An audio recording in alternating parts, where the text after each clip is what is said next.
You've been holding on too tightly, to the past, to who you think you are, to what should have happened, to the people who left, the dreams that faded, the things you can't control. And it's exhausting, isn't it? The constant thinking, the over-analyzing, the trying to fix, to change, to understand. But the more you try to hold on, the heavier it all becomes. They told you peace comes from getting closure, from making everything perfect, from figuring it all out. But if that were true, why do you still feel restless 7 when everything seems okay on the outside? The truth is, peace doesn't come from control. It comes from letting go.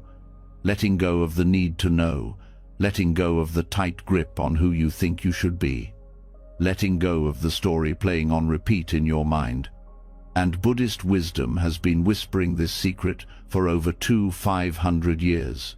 Not in complex rituals, not in unreachable perfection, but in quiet simplicity, in breath, in presence, in seeing that what you cling to is what hurts you most. Tonight, as you hear these words, something will shift. The noise in your head will begin to fade. The ache in your chest will soften. You'll feel space inside you, a gentle emptiness, not of loss, but of freedom. This isn't just another audio. This is the beginning of release, of exhale, of freedom from the thoughts that keep you awake at night. You're not here to fix everything. You're here to let go. Are you ready? Let's begin. You've tried everything: schedules, plans, vision boards, affirmations, control disguised as productivity. You've tightened your grip on life, hoping it would finally settle down, finally make sense.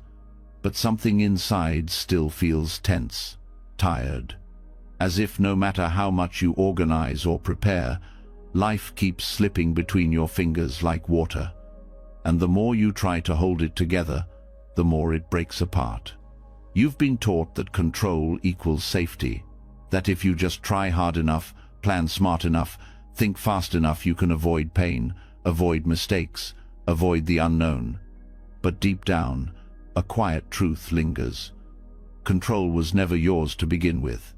And maybe, just maybe, that's not a problem. Maybe that's the path to peace. The Buddha didn't teach surrender as weakness. He taught it as the doorway to a deeper kind of freedom. Not the freedom to manipulate the world, but the freedom to no longer be trapped by the need to. Letting go isn't giving up. It's giving in to the truth of what is. Most people misunderstand surrender. They think it means becoming passive, indifferent, or helpless. But in Buddhism, surrender means seeing clearly. It's the courage to stop fighting what's already happening and start flowing with it. Not because you don't care, but because you care more wisely. You still show up, still take action, but from a different place. Not panic, not force, but presence. When you let go of control, you return to no-and. Now is the only place peace has ever lived. It begins with awareness. Most of us don't realize how much we try to control. We don't just plan our day, we try to control people's opinions, outcomes, even emotions. We rehearse conversations in our head before they happen. We cling to our preferences, expecting the world to line up just right for us to feel okay. The problem isn't in making plans. The problem is believing those plans guarantee something. The Buddha called this attachment to outcome. We assume that if we do things a certain way, the results should follow. But life doesn't work like a machine. It's not a vending machine where you press a button and get what you ordered. It's a river, always moving, always shifting. Letting go doesn't mean stopping your effort. It means releasing the illusion that your effort controls everything. That illusion is what creates stress, anxiety, and burnout. When you believe you're responsible for managing everything, you live in constant fear of failure. You second-guess yourself, overthink, spiral into pressure. The weight gets heavier and heavier, and peace feels further away. Surrender is setting that weight down. It's saying, I'll give my best, I'll show up fully, but I release the outcome. It's trusting that even when things don't go your way, they might still be going the right way. This trust doesn't appear overnight. It grows through practice. At first, letting go feels terrifying, like stepping off a ledge, but slowly you realize the ledge was never solid to begin with. It was a story, a belief that control meant security. Once that illusion starts to dissolve, something softer appears underneath, a quiet presence, a stability that doesn't depend on external success or perfection. The Buddha taught about impermanence not to scare us, but to free us. When you truly understand that everything changes emotions, relationships, health, money, you stop gripping so tightly. You stop clinging to things as if they'll stay the same forever. And that loosening is what brings relief. When you let go of control, you gain access to wisdom. Because your mind isn't busy fighting reality. It's open, clear, responsive. You're able to adapt, to listen, to act without fear. This is what Buddhists call right effort. Not frantic pushing, but mindful action rooted in the present, not chained to outcome. Letting go doesn't mean nothing matters. It means you stop confusing control with care. It means you start living with life instead of against it. Many people stay stuck in control because of fear. Fear that if they don't hold on, things will fall apart. But ironically, it's the controlling that makes life feel like a constant crisis. You can't enjoy a moment you're trying to control. It always feels fragile, like it might disappear any second, so you never relax, never trust, never breathe fully. When you loosen your grip, the moment becomes enough. You stop needing it to prove anything. It doesn't have to meet your expectations or lead to something else. It just gets to be. And so do you. This shift isn't just spiritual, it's biological. Neuroscience shows that when we let go of control, even temporarily, our nervous system starts to calm. The fight-or-flight response begins to quiet. The body shifts into repair mode. The mind softens. We think more clearly, feel more stable, sleep more deeply. This is what Buddhists describe as the fruits of practicing not enlightenment in the clouds, but presence in the now. Letting go is a practice of the body, not just the mind. That's why breath is so central in meditation. Breath reminds you, you don't control everything. You can't force every inhale. Sometimes you have to let the body breathe itself. You have to trust the rhythm. That trust starts small. Letting go doesn't mean handing your life to chaos. It means noticing where you're clenching, where you're forcing, where you're pushing too hard and softening. It means asking, is this mine to control? And if not, releasing it. You can still have goals, still dream, but you hold those dreams gently, not desperately. You walk the path without dragging the future behind you like a heavy chain. You learn to respond instead of react. You learn to listen instead of control. There's a famous Zen story about a man hanging from a cliff by a branch. Above him, tigers wait to devour him. Below, a fall to certain death.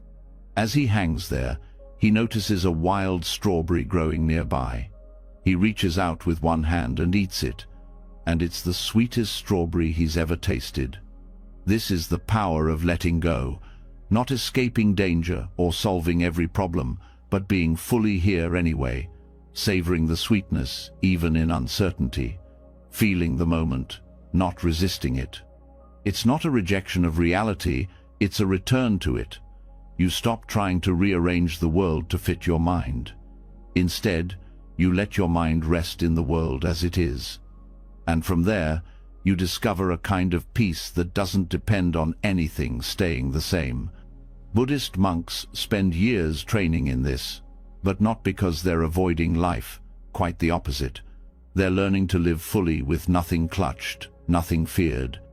And over time, the mind transforms. The need to control begins to fade, And what takes its place is clarity, compassion, stability. These aren't just poetic ideas, they're tools for daily life. When someone criticizes you, do you try to control their opinion, or do you breathe, listen, and respond with awareness? When your plans fall apart, do you panic and scramble, or do you pause and trust there's another way forward? Every moment is a practice, not of perfection, but of release. Each time you feel that urge to force something, pause, notice it, don't shame it, just ask, what if I let go instead? What happens when you stop grasping? You make space, space for insight, for creativity, for peace. Control is tight, surrender is spacious. And in that space, new possibilities arise you couldn't have predicted because you weren't trying to script them. There's something deeply healing about letting life surprise you. When you control less, you see more. You begin to notice what's actually happening, not just what you want to happen. And sometimes, what's happening is better than anything you could have planned. Of course, this doesn't mean you won't struggle. There will still be moments of fear, grief, frustration. But when you're not trying to control those feelings, you can actually feel them and let them move through. They don't get stuck. They don't become identity. They pass, like everything else. This is one of Buddhism's most profound insights. Everything that arises, passes. Nothing stays. Not joy, not pain, not success, not failure. So why cling? Why try to trap the wind? Letting go brings you back to humility, to the truth that you are not the center of the universe. And that's a relief. You're a part of something vast, alive, mysterious. You don't need to run the show. You just need to participate, to show up, to stay present. Control is about fear. Letting go is about trust. Not blind faith, but wise trust, the kind that comes from experience, from seeing again and again that you can survive uncertainty, that the worst moments don't last, that something always comes next. So the practice is simple, but not easy. Soften, pause, trust. Not in a future outcome, but in your ability to meet this moment, whatever it brings. And with each breath, each choice, each step into surrender, you build a different kind of strength. Not the brittle strength of control, but the resilient strength of letting go. This is not weakness. This is the deepest kind of power, the kind that doesn't need to dominate because it already feels whole, the kind that doesn't resist change because it's not afraid of what comes next. When you live from this place, you move through life differently, calmer, lighter, clearer, not because your life is perfect, but because you've stopped trying to make it perfect. You've stopped believing that peace is somewhere else, later, when everything is just right. You've discovered that peace lives here, in this breath, in this letting go. And the more you practice, the more you realize, you don't need control to feel safe. You don't need certainty to rest. You just need to let go and trust the flow. And slowly, you begin to feel lighter, not because everything outside has changed, but because something inside has shifted. The grip has loosened.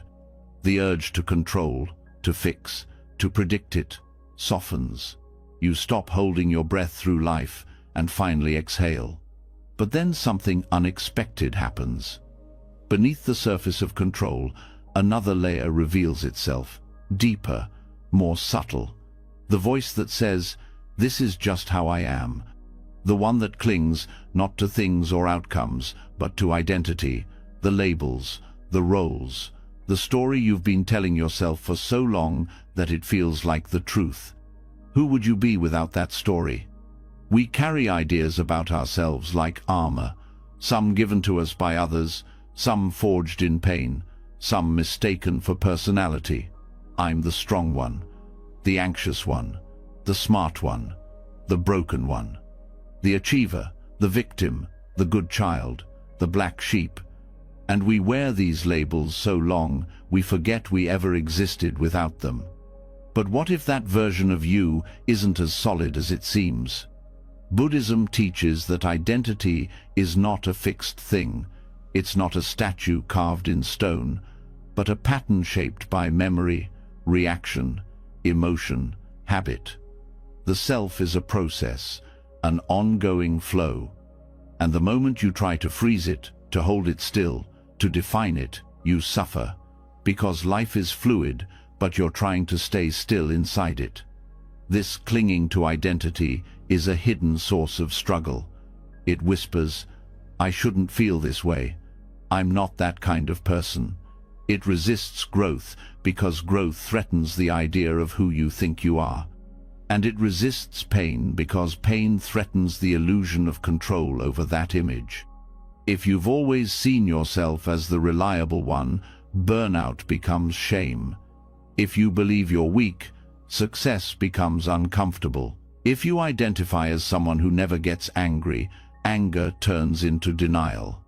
And so the story must stay intact even if it costs you your peace. But stories are not the truth. They're interpretations. They're tools. And when you forget their tools, you become their prisoner. This is where the concept of emptiness becomes liberating. Emptiness doesn't mean void or meaningless. It means that things, including the self, don't exist on their own in isolation. Everything is interdependent, including your sense of me, your thoughts, your emotions, your preferences. They're not fixed. They rise and fall based on conditions, like weather patterns. And clinging to them as you only creates confusion. The Buddha didn't say there is no self. He said that what we usually call the self is not solid or permanent. It's a bundle of perceptions, sensations, memories, and tendencies constantly shifting and reshaping. When you realize that, you can loosen your grip. You can stop defending an idea of yourself and start meeting each moment with openness. This changes everything. When identity softens, compassion grows. You're no longer trapped in comparison. You don't have to be better than anyone. You don't have to prove anything. You don't even have to be consistent with the past. You're free to respond to this moment without dragging all your old definitions into it. It also changes how you relate to your flaws. Instead of thinking, "I am anxious," you begin to see, anxiety is present right now. There's space between you and the feeling. You are not the emotion. You are the awareness of it. And awareness is not bound by labels. The suffering begins when you merge with the label, when you say, "This is me," instead of seeing that it's simply what's happening. Your thoughts are not personal. Your patterns are not proof of anything. They're just echoes, learned behavior, conditions passing through awareness. And when you see that, healing becomes possible, because you're not defending the pain anymore. You're not trying to protect an identity that says, "I'm the one who always suffers," or "I'm too damaged to change."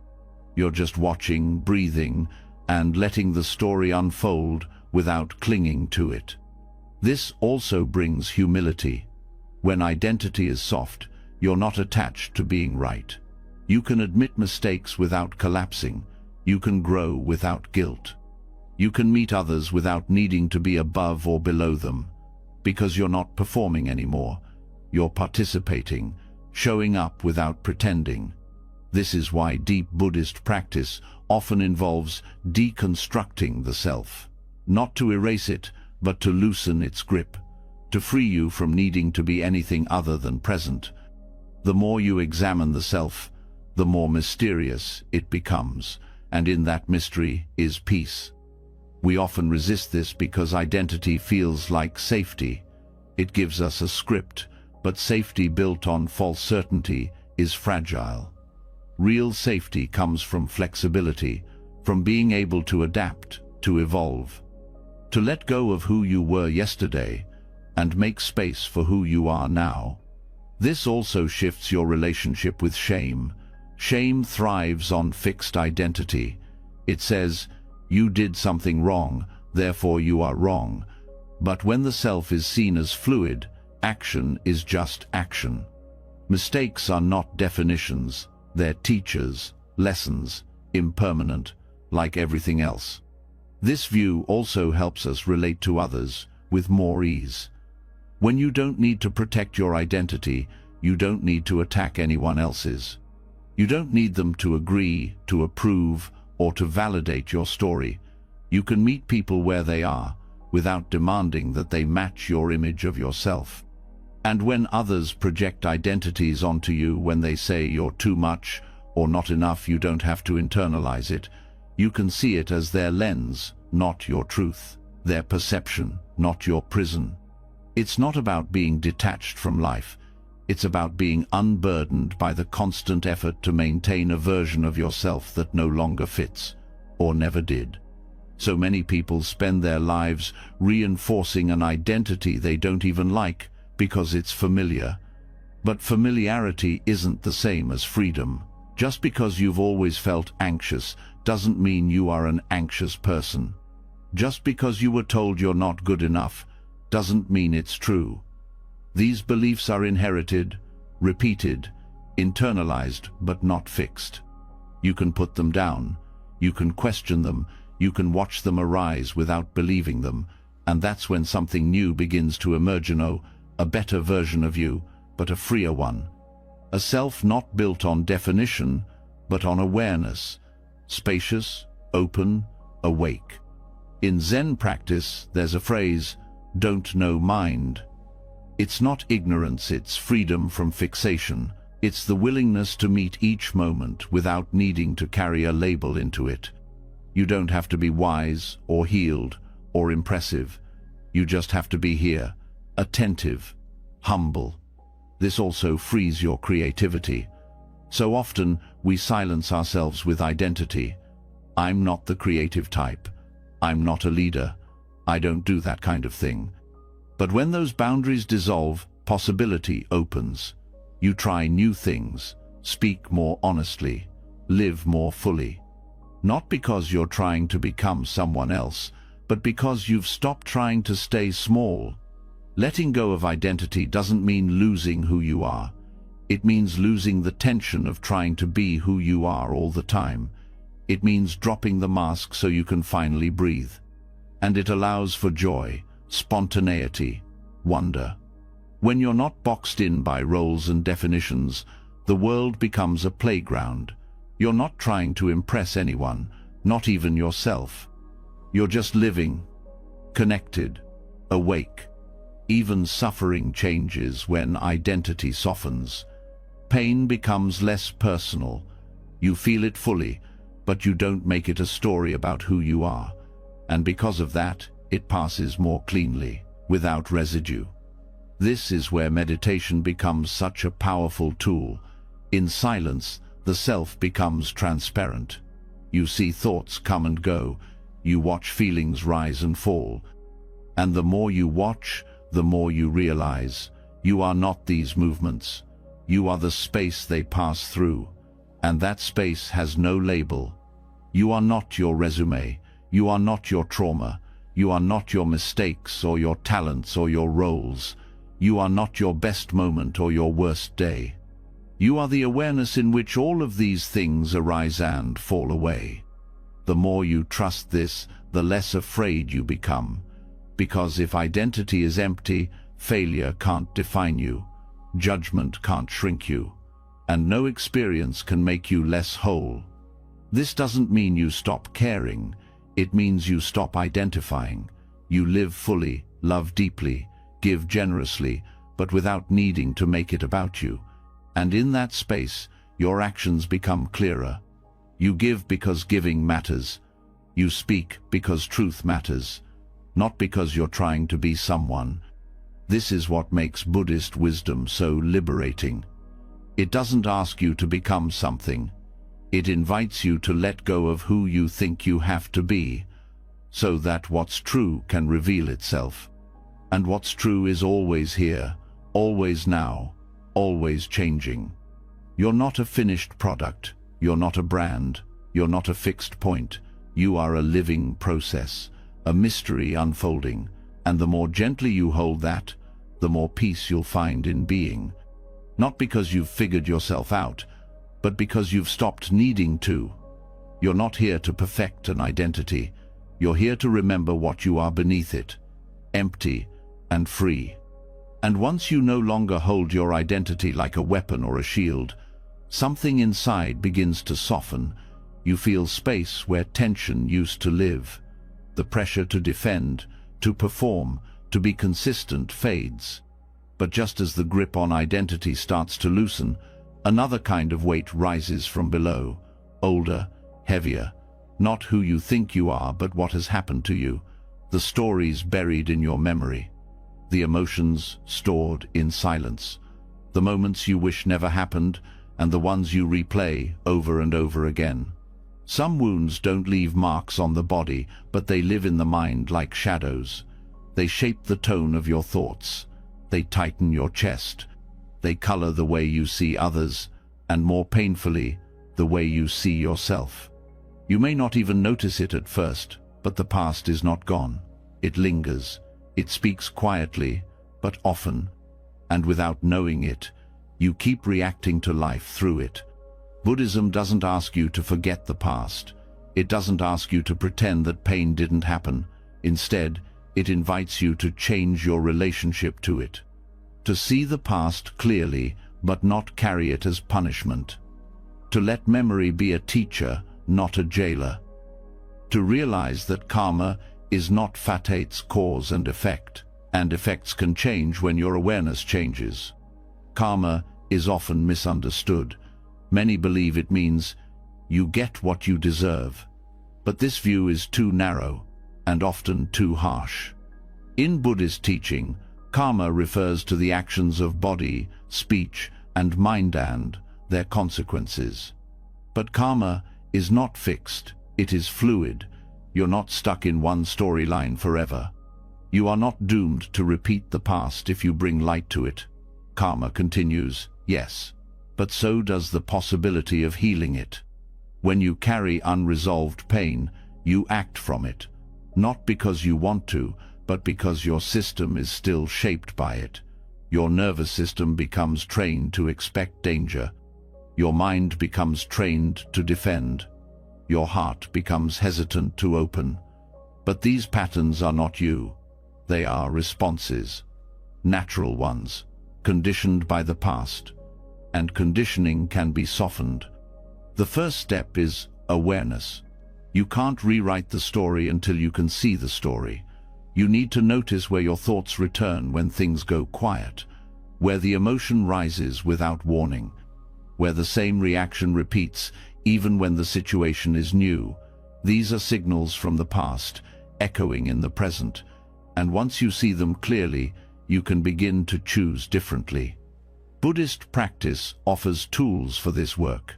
Mindfulness helps you observe your experience without immediately reacting to it. It creates space between feeling and action. So when a familiar trigger appears, someone criticizes you, or abandons you, or misunderstands you, you don't have to fall into the same response. You can pause, breathe, observe, and then decide with presence, not memory. This is how karma is rewritten, not by erasing the past, but by changing your response to it. Every time you meet old pain with new awareness, you shift the pattern, you stop feeding the cycle. And slowly, the energy of the past begins to lose its grip. Trauma too can live in memory long after the event. Not just in thoughts, but in the body. The tension in your shoulders, the tightness in your breath, the way your heart races, even when there's no danger. That's not weakness. That's memory living in the body. And while Buddhism doesn't replace therapy or medical care, it offers a path to meet those sensations with compassion, to stay present with what's difficult without being swallowed by it. Compassion is essential. Without it, memory becomes harsh. You judge yourself for what you felt, for how you acted, for what you allowed.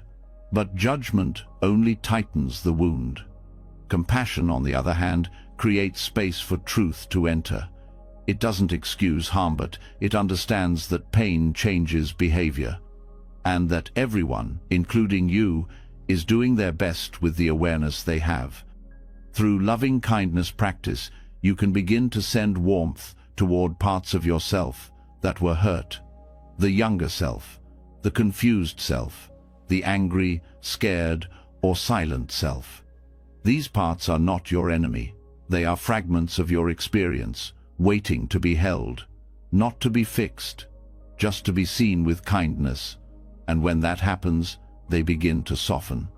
Memory is not just what happened, it's how you carry what happened, and how you carry it can change. The past itself cannot be altered, but your relationship to it can. And when that relationship shifts, the burden becomes lighter. It doesn't mean you forget. It means you remember with more peace. Buddhism also speaks of non-attachment to views. This includes the stories you tell about the past. Often, we narrate our suffering in ways that keep us stuck. We replay it with blame or guilt or shame. But memory is not a fixed recording. It's alive. And through reflection, you can begin to reinterpret the meaning. Instead of, "I was abandoned, so I am unlovable," you might begin to see, "I was abandoned, and I learned how deeply I need connection." Instead of, "I failed, and that means I'm not enough," you might begin to feel, "I failed, and it taught me where I was afraid to try." These are not lies. They are different angles of truth. And choosing the one that brings healing is not denial, it's wisdom.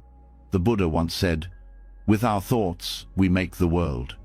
This includes the inner world.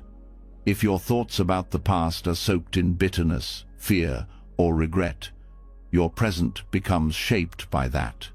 But if your thoughts about the past are softened by understanding, then even pain becomes part of your growth.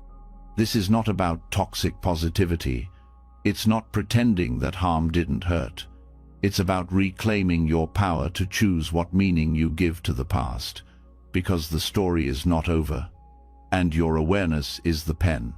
One powerful practice is journaling with mindfulness, not to rehash everything, but to sit with a painful memory and write from the heart, not about what happened, but about how it lives in you now, what beliefs it left behind, what sensations it brings, and then to question gently, is this still true?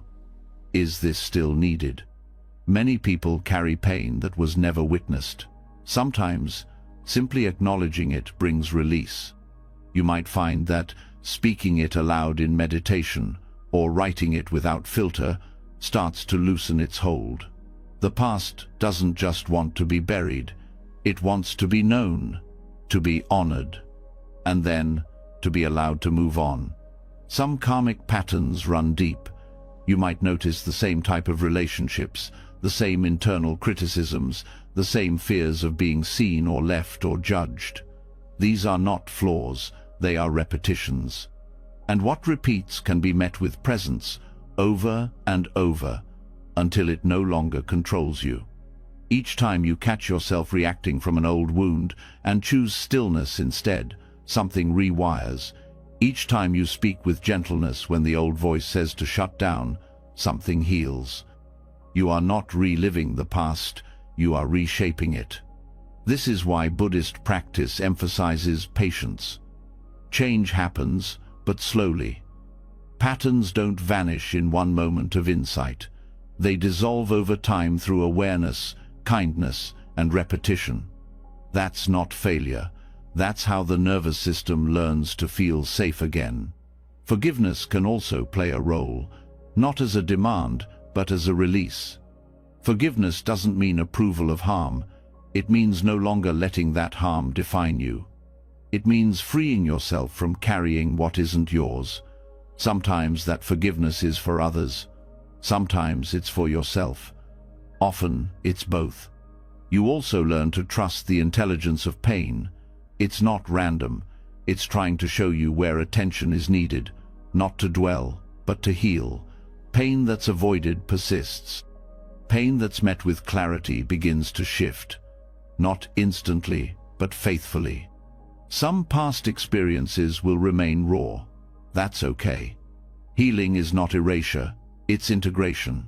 Making peace with the fact that pain was part of your path, but it doesn't get to steer the rest of it. You're not broken, you're becoming whole. And in that wholeness, there is freedom. Not the kind that forgets the past, but the kind that includes it without being held down by it. You may find yourself in moments where old wounds resurface and, instead of drowning, you remain grounded. That's progress. That's the path. You don't have to unwrite your history, you just have to stop believing it controls your future. The past is not a prophecy, it's a chapter, and you're still writing. Buddhist wisdom gives you permission to begin again, not because the past disappears, but because you've stopped letting it define you. You're not the child who was misunderstood. You're not the partner who was betrayed. You're not the mistake you made when you didn't know better. You are here now, aware, awake, capable of seeing with fresh eyes. The past shaped you, yes, but you are not its prisoner.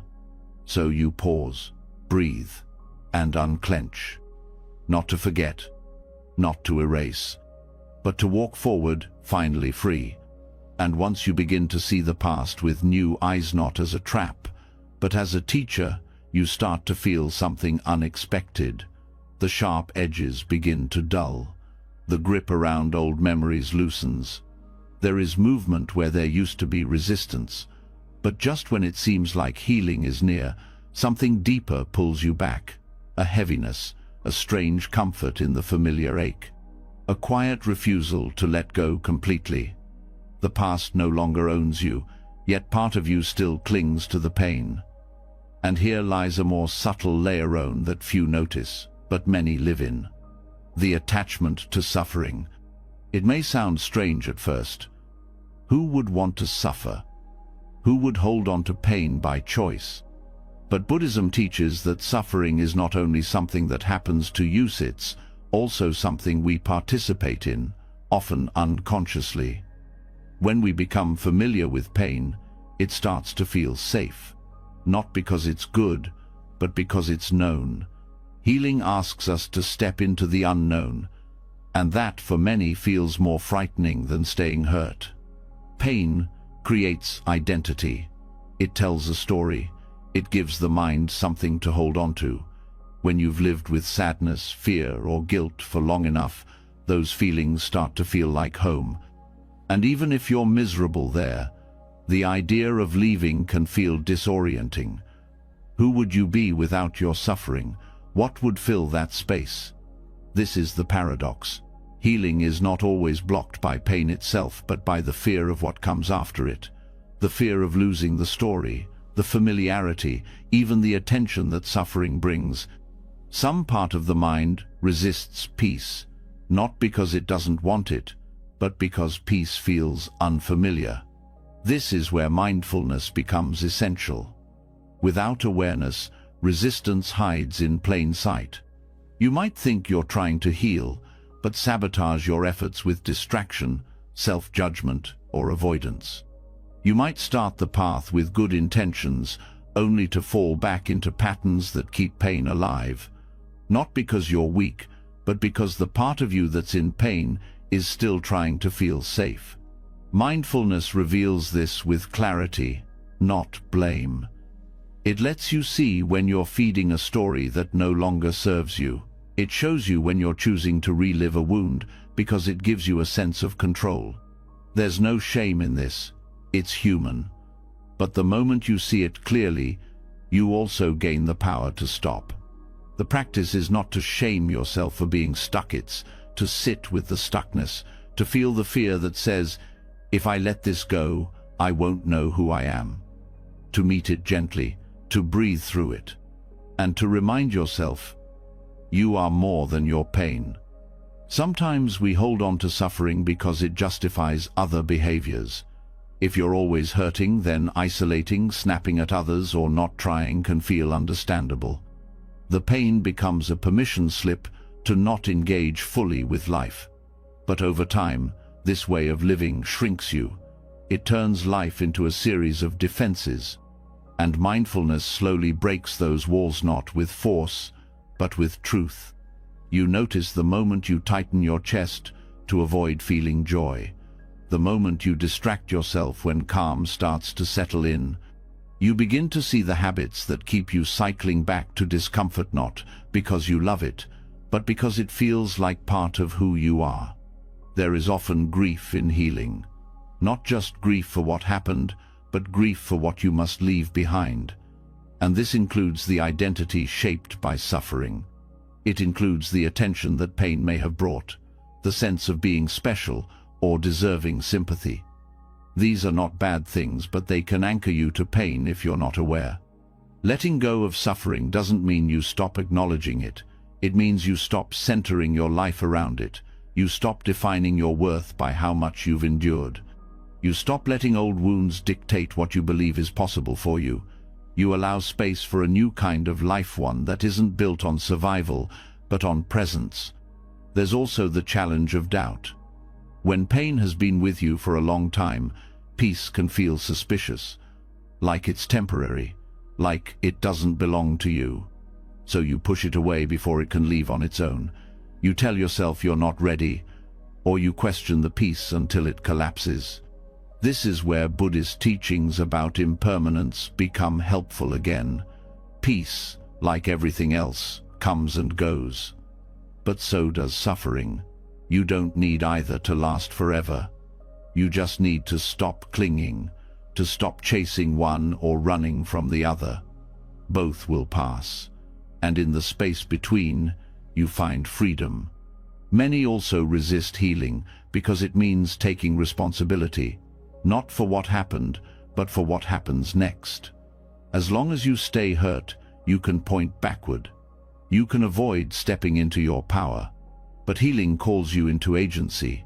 It asks you to respond, to participate, to stop waiting for someone else to make it better. And this can be confronting. Power brings choice, choice brings risk, but choice also brings freedom.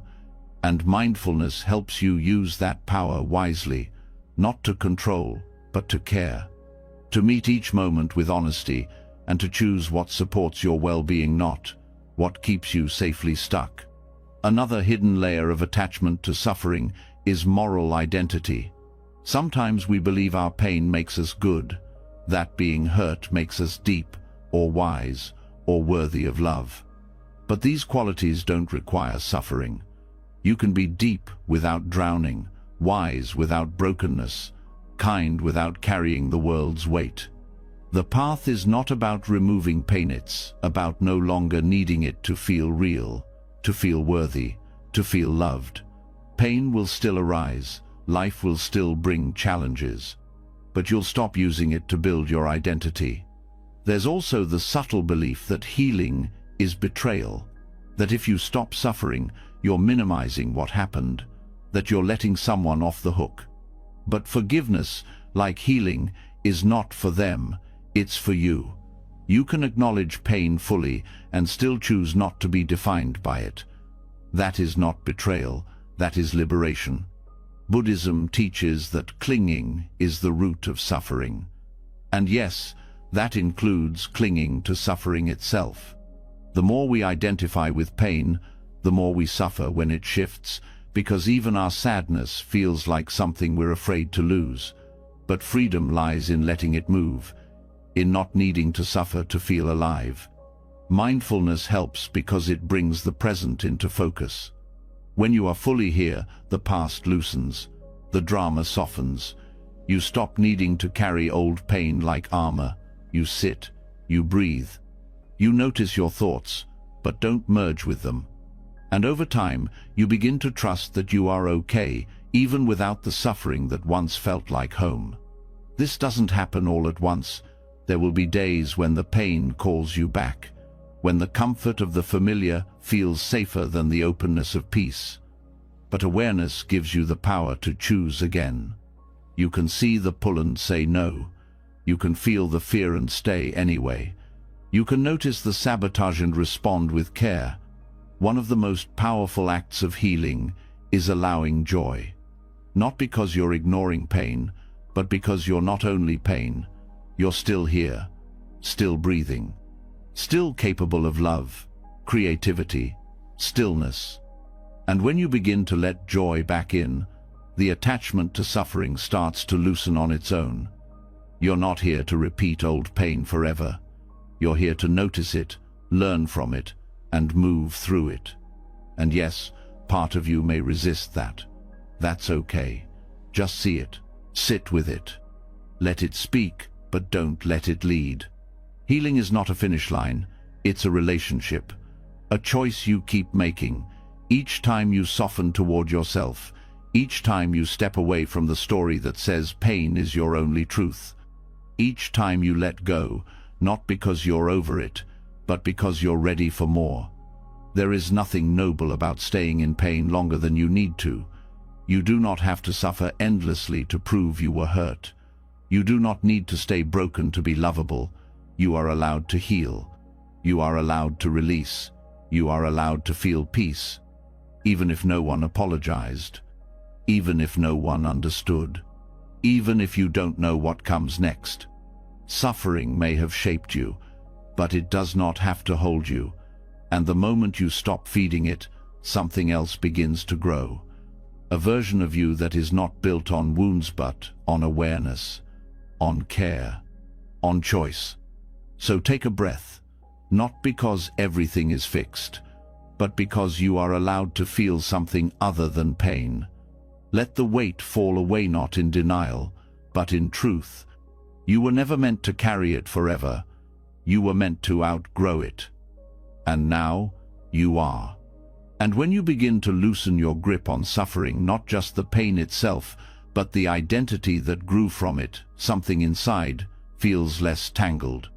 You find you no longer need pain to define you, no longer crave the weight of it to feel real. But even in that spaciousness, a quieter force often lingers beneath the surface. Not as heavy, not as obvious, but just as limiting. It's the craving for control over what comes next, the attachment to outcomes, the constant reaching toward a future that never quite arrives. This is one of the most deeply ingrained habits of the mind. The belief that peace will come after success, after recognition, after approval, after the goal is achieved. And so life becomes a long hallway of waiting. You move from one moment to the next with a subtle tension in your chest, a quiet whisper of, "Not yet." Even when you're doing something meaningful, part of you is watching the horizon, hoping for a result that will finally let you rest. This is outcome addiction, a craving not for things themselves, but for what we believe those things will give us. It shows up as pressure, as urgency, as dissatisfaction with the now. And it is exhausting, because no outcome, no matter how beautiful, can hold your peace forever. Eventually the joy fades, the excitement wears off, and you're left chasing again. Buddhism offers a different path, a quieter, more grounded way of being. It teaches us about non-attached intention, acting with clarity and care, but without clinging to what should happen next. It's not passivity, it's not indifference, it's engagement without obsession, action without anxiety, doing without depending. Non-attached intention begins by shifting where your focus lives. Instead of constantly asking, "What will this lead to?" you begin to ask, "How am I showing up right now?" You bring your energy to the quality of your presence, not the outcome of your performance. And in that shift, something liberating happens. You start to feel more alive in what you're doing, not just in what you hope it becomes. This doesn't mean you give up on goals or desires. Desire is part of being human, wanting to grow, to create, to contribute. That's natural. But suffering begins when desire turns into grasping, when wanting turns into needing, when your happiness becomes hostage to things going a certain way. That's when peace gets pushed out of reach. Non-attachment doesn't mean you don't care. It means you care without fear. You care without losing your center. You care without bargaining with the universe. You still plant seeds, but you stop demanding that every seed bloom exactly when and how you want it to.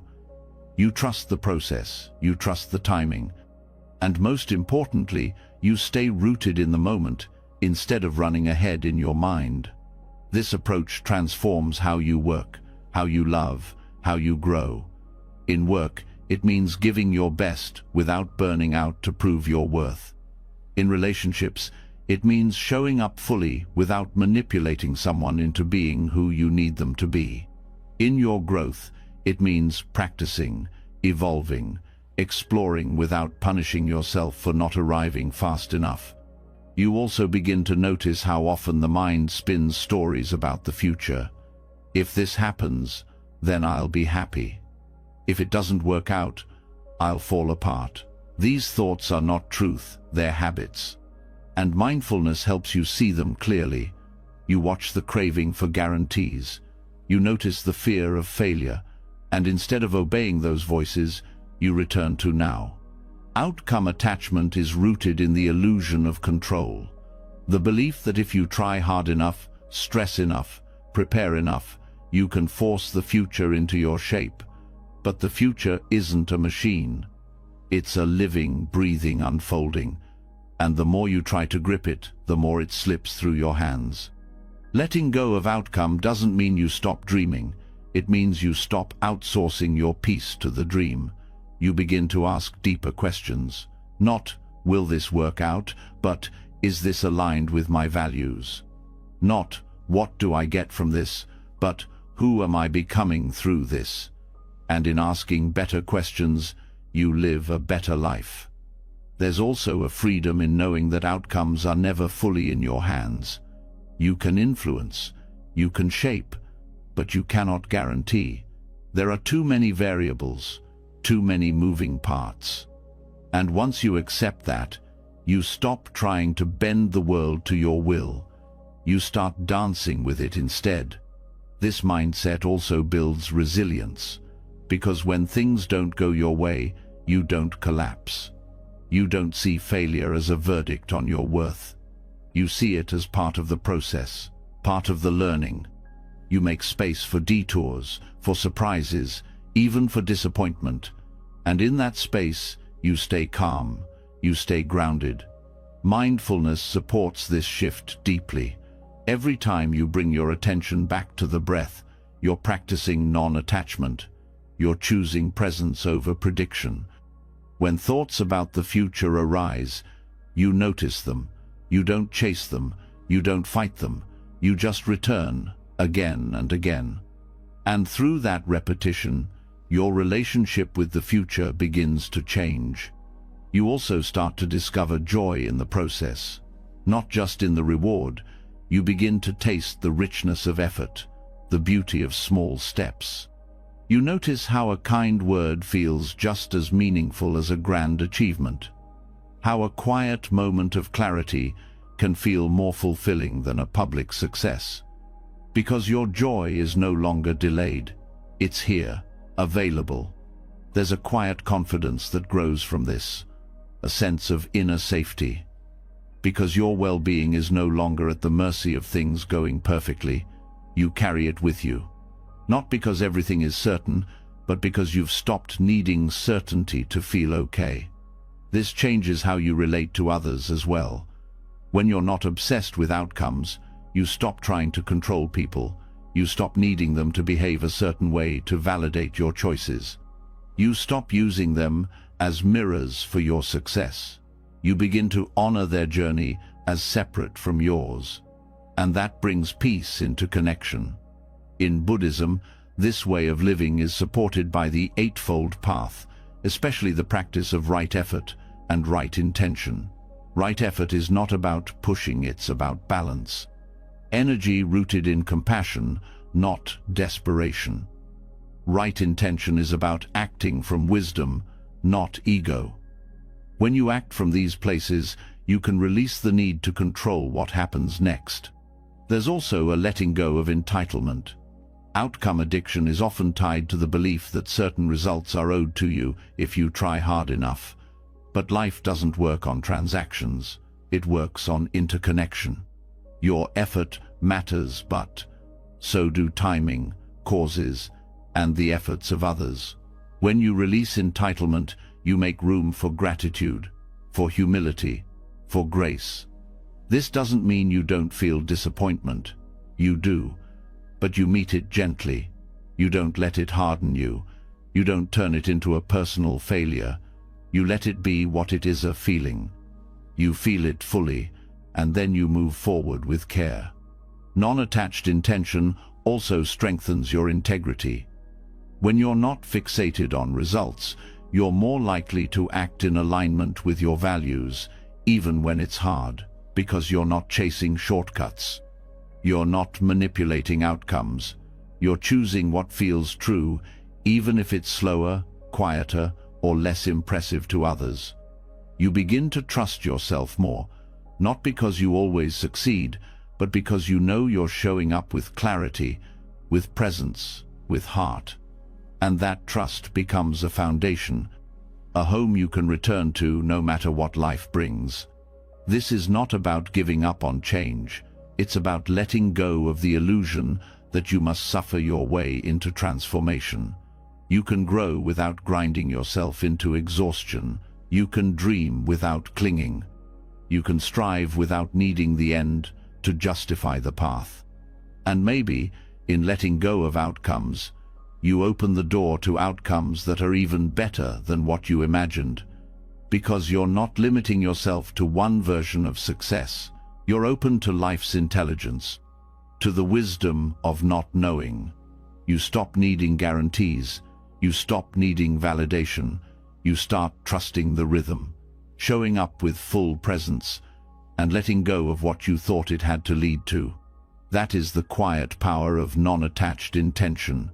It doesn't look loud from the outside, but inside it's steady, free, alive. So you continue on your path.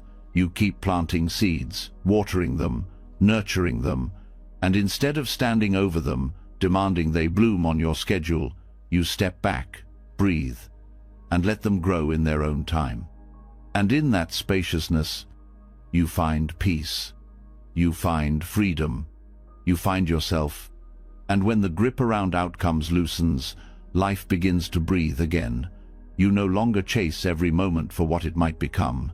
You stop measuring your worth by how things unfold. Instead, you show up fully, without needing the future to reward you for being here. But as that tension fades, something more tender often rises to the surface. Not a craving for what's next, but a quiet ache for what's no longer here. Beneath all the striving and control, there is often a hidden sorrow, a weight of loss we've tried to outrun. The people, the places, the versions of ourselves we had to say goodbye to. And when the noise of wanting fades, we finally begin to feel it. Grief. Grief is not a mistake. It's not a failure of the heart. It's a natural response to love and impermanence meeting each other. It arises not just from death, but from all forms of letting go. From life moving on without permission. From relationships shifting. From dreams dissolving. From moments that can't be relived. It is the body's way of honoring what mattered. But grief is difficult, not just because of its weight, but because of our confusion around it. We often don't know how to hold it. We either try to silence it, distract from it, or drown in it. We treat it like something to conquer or avoid, yet Buddhism offers a different way. It teaches that grief is not something to be erased, but something to be fully met with compassion, with honesty, and with presence. When we deny grief, it doesn't disappear. It settles in the body. It hides behind anger, behind numbness, behind distraction. When we try to be strong by avoiding sadness, we lose a part of our softness. We lose access to the depth that grief offers. Because grief, when allowed to move, becomes a bridge not only to healing, but to love. Buddhist teachings on impermanence help us understand this. Everything we love will change. Everything we know will pass. This is not said to create fear, but to awaken tenderness. To remind us that life is precious precisely because it doesn't last, that love is meaningful not in spite of endings, but because of them. Grief arises because we have touched something real, and when we allow ourselves to feel it, we honor what was. We give space for the memory to live in use not as a wound, but as something sacred. The pain of loss often sharpens our sense of identity. We say, "I lost my parent, my friend, my future." And while grief always feels personal, it is also something deeply universal. Every being who loves will one day grieve. We are not alone in it. We are joined by generations of hearts who have also broken open, who have also learned to carry absence with reverence. Mindfulness can help us hold grief without collapsing. It teaches us to stay with each feeling as it arises, without needing to fix or flee. We notice the wave of sadness without drowning in it. We feel the tightness in the throat, the heaviness in the limbs, the sharp sting of memory, and we meet each one with care. There is no right timeline for grief, no clean path. It moves in its own rhythm, sometimes crashing in, sometimes stepping back, sometimes quiet, sometimes overwhelming. The practice is not to control it, but to welcome it as it comes. To stop measuring our healing by how quickly we move on, and instead ask how fully we are able to stay present with what is here. Buddhism teaches that clinging creates suffering. This includes clinging to the past. When we try to keep things exactly as they were, we block the natural flow of grief. We freeze moments that were meant to move. But letting go doesn't mean forgetting. It doesn't mean loving less. It means allowing the love to take new shape beyond form, beyond time. When someone we love dies, the relationship doesn't end. It transforms. It becomes part of us in a different way. The voice may no longer speak, but the teachings remain. The hands may no longer hold, but the warmth lives in memory. This transformation is only possible when we let grief move, when we let it change us instead of trying to stay the same. We also grieve for parts of ourselves, the version of us that existed before loss, the one who didn't know this kind of emptiness. And that grief is real too. Healing means not only accepting the loss of another, but also the loss of who we were before them, before the goodbye, before the silence. And in that acceptance, we make space for something new to take root. There is also a tendency to compare pain, to believe some losses are worth grieving and others are not. But every form of loss is worthy of attention, a missed opportunity, a friendship that faded, a part of your body that changed. Grief doesn't ask for permission. It simply shows up where there was once care, and when we meet it fully, it becomes less of a burden and more of a guide.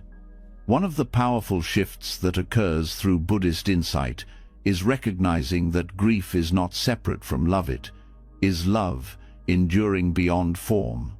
It is the echo of connection in the space where it used to live. And when we stop trying to push it away, we start to feel that love again, not in the way we expected, not in the way we long for, but in a way that keeps the heart soft. Meditation can support this process.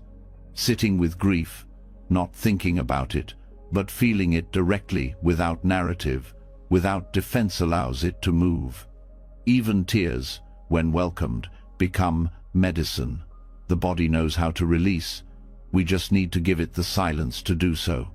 Sometimes grief brings guilt, for surviving, for feeling joy again, for not being able to save someone, for things left unsaid. But guilt is not a debt to be paid. It is a signal that we are trying to carry too much, that we are confusing responsibility with regret. And Buddhism teaches that compassion begins with ourselves, that we are allowed to release what we were never meant to hold. Letting go of guilt doesn't mean you don't care. It means you care wisely. It means you stop punishing yourself for being human, for not knowing then what you know now, for continuing to live even when others could not. That too is sacred. That too is love. In time, grief softens, not because the loss is less, but because your relationship with it deepens. You begin to hold it not as something broken, but as something woven into the fabric of your life. A quiet presence, a shadow that sometimes stretches long, but always reminds you of where the light once was and still is. Rituals can help, not to make grief disappear, but to give it a form.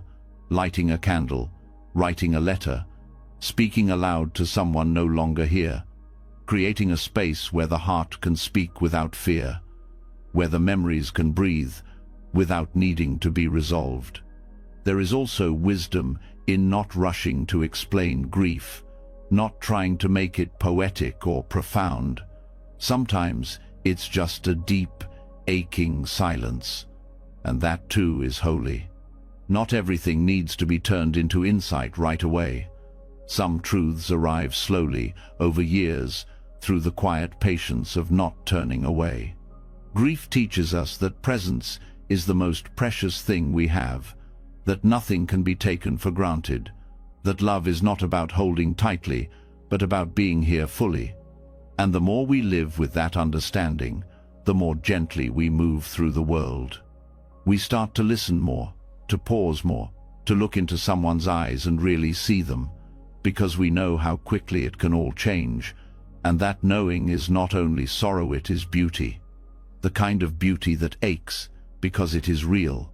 As grief continues its slow unfolding, it stops being something you need to heal from and becomes something you live with, like a river beside you, sometimes calm, sometimes rushing, but always flowing. And as you walk beside it, you learn to respect its rhythm. You learn that pain and peace can coexist, that missing someone and being okay can happen at the same time. You stop waiting to be the person you were before. You start becoming someone new. Not because you've moved on, but because you've allowed yourself to move forward with love, with memory, with space for what remains. This is the liberation of grief. Not freedom from feeling, but freedom from fighting it. Freedom from the belief that you must be unchanged to be whole. You begin to trust that life continues not as a replacement, but as a continuation, that you are still allowed to smile, to grow, to open, even with the ache. And as grief becomes less of a wound and more of a thread in your heart, you begin to see others differently too. You recognize the quiet weight behind their words. You hold their sorrow with more care, because you've touched your own and found that it did not break you, it opened you. So you keep walking, not away from loss, but with it, hand in hand, heart in heart. And step by step, it teaches you not just about what you've lost, but about what you still have, what you can still give, what you are still here to feel.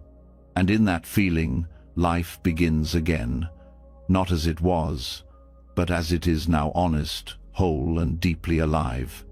And as you learn to carry grief not as a burden, but as part of your path, you also begin to understand that endings are not always tied to death. Some losses come in the form of change. Some are choices you have to make, goodbyes that are quiet, uncelebrated, even unspoken. People who were once close but can no longer walk beside you, relationships that were once safe but have become heavy, connections that brought meaning but now bring confusion, resentment, or pain. Letting go of someone still alive is one of the hardest things the heart will ever do, especially when love is still present in some form. There's often no clear line, no perfect moment, no sharp break. Just a slow, difficult truth rising into view. This relationship, in its current form, is no longer aligned with your growth, your peace, or your well-being. And yet, walking away feels like betrayal, like giving up, like abandoning the very love that once held you. But Buddhism teaches that compassion is not just for holding on. It is also for knowing when to release with care, with honesty, and without cruelty, to walk away not with anger, but with metta-loving kindness. Not because the connection didn't matter, but because it did. Metta is not about staying in what hurts you. It is about wishing well, even when paths diverge. It is the quiet strength that allows you to honor both your boundaries and your heart at the same time. And this is where true compassion begins, not in clinging to what no longer fits, but in letting go with tenderness instead of blame. Sometimes people grow in different directions. What once felt like harmony becomes tension. What once felt supportive becomes limiting. And when that shift happens, the mind often fights it. It tries to hold on to the history, the potential, the idea of who this person was or could be. But presence asks something different. It asks you to see what is clearly, without delusion. And from that clarity, to make a choice that honors the truth. Choosing to leave a relationship or to step back from someone you care about doesn't mean you failed. It means you listened deeply, that you valued your peace enough to protect it, that you understood love is not measured by endurance alone. Staying is not always love. Sometimes love says, gently, I cannot continue like this. This is not selfish. This is care in its mature form. Because when we stay in resentment, or when we give more than we can sustain, we don't actually serve the relationship, we begin to damage it. And both people suffer. Walking away, when done with awareness and heart, can be the most loving act available. Metta practice teaches us to send well wishes to all beings, including those with whom we struggle. And that includes those we need to leave. It does not require that we forget pain or ignore harm. It asks us to hold the full truth of someone, both their beauty and their brokenness, without hate. It allows space for honest boundaries and open-hearted goodbye to coexist. You can love someone deeply and still choose distance. You can wish them healing while stepping out of the story. You can honor what you shared while releasing the grip on what it used to be. This is a practice of wholeness. It invites you to stop dividing your heart into right and wrong, into loyalty and escape, and to instead act from the stillness beneath it all. Often, we resist goodbye because we confuse closure with harmony. We wait for the other person to understand, to agree, to validate the ending. But closure doesn't always come in words. It doesn't always come with permission. Sometimes, it is the quiet moment you give yourself when you stop arguing with reality and allow the ending to be what it is. The mind wants tidy endings, but the heart knows that many endings are messy, incomplete, unfinished. Buddhism teaches us to live in the in-between, to let go, not when it feels easy, but when it feels true. Even when there are questions left unanswered, even when there is still love. This is where loving kindness becomes not just a feeling, but a decision, a discipline, to continue wishing well, even when connection is no longer possible, not for them alone, but for yourself. So you don't carry bitterness into the next chapter. So you don't build walls where you meant to build space. Saying goodbye with metta does not mean denying your hurt. It means meeting it with warmth. It means tending to your own pain with gentleness instead of turning it into blame. It means holding grief with an open palm, not clinging, not closing off, but letting it pass through you like weather. And sometimes you need to walk away not because of who they are, but because of who you become when you stay. If being near someone constantly pulls you out of alignment, drains your energy, or closes your heart, it is an act of love to step away.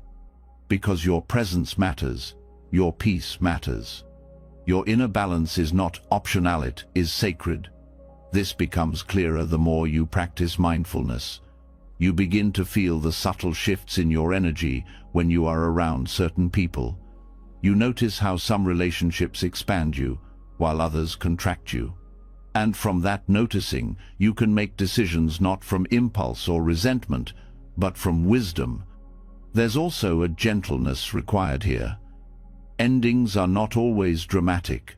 Some are quiet shifts, fewer calls, less urgency, a soft fade, and that too can be loving. Not every goodbye needs words. Sometimes the kindest thing you can do is step back slowly, with awareness, allowing both hearts to adapt in their own way. But when words are needed, speak them with clarity and compassion, without blame, without rewriting history to make it easier to leave. You don't need to make someone bad to justify moving on. You only need to be honest, and honesty, when paired with kindness, becomes a balm not just for them, but for you. Metta means we remember that every being, even the one who hurt us, wants to be happy. Even the one we leave behind is trying, in their own way. This doesn't mean we excuse harm. It means we stop turning people into enemies in our minds. We release the grip of anger, because anger keeps us bound to what we're trying to leave. In Buddhist practice, compassion is offered equally to the ones we love, to the ones who love us, and to the ones we can no longer walk with. This equal gaze helps soften the sharp edges of separation. It reminds us that endings are not failures, they are transitions, part of the natural rhythm of life. You don't have to understand every reason. You don't have to explain yourself endlessly. You only need to stay rooted in your own integrity, to make decisions from a place of clarity, not reactivity, from presence, not panic, from love, not guilt. This becomes easier as you remember that nothing is truly lost. Connection, once made, leaves a trace. Even if you never speak again, the lessons remain. The shared moments live in memory. And honoring those memories without needing to return to them is part of the healing. The freedom of a compassionate goodbye is not in walking away, it's in how you carry the ending. Whether you walk forward with peace or drag a closed door behind you, whether you allow love to stay soft, even in distance, whether you keep your heart open, even after it breaks. You do not need to become cold to be strong. You do not need to erase someone to move forward. You only need to let the connection evolve or dissolve without war. Sometimes, walking away is the beginning of a deeper love that includes yourself. Love that trusts letting go is not the end of love, but the transformation of it. You leave not because love failed, but because it changed, because it asked for more space than closeness could offer.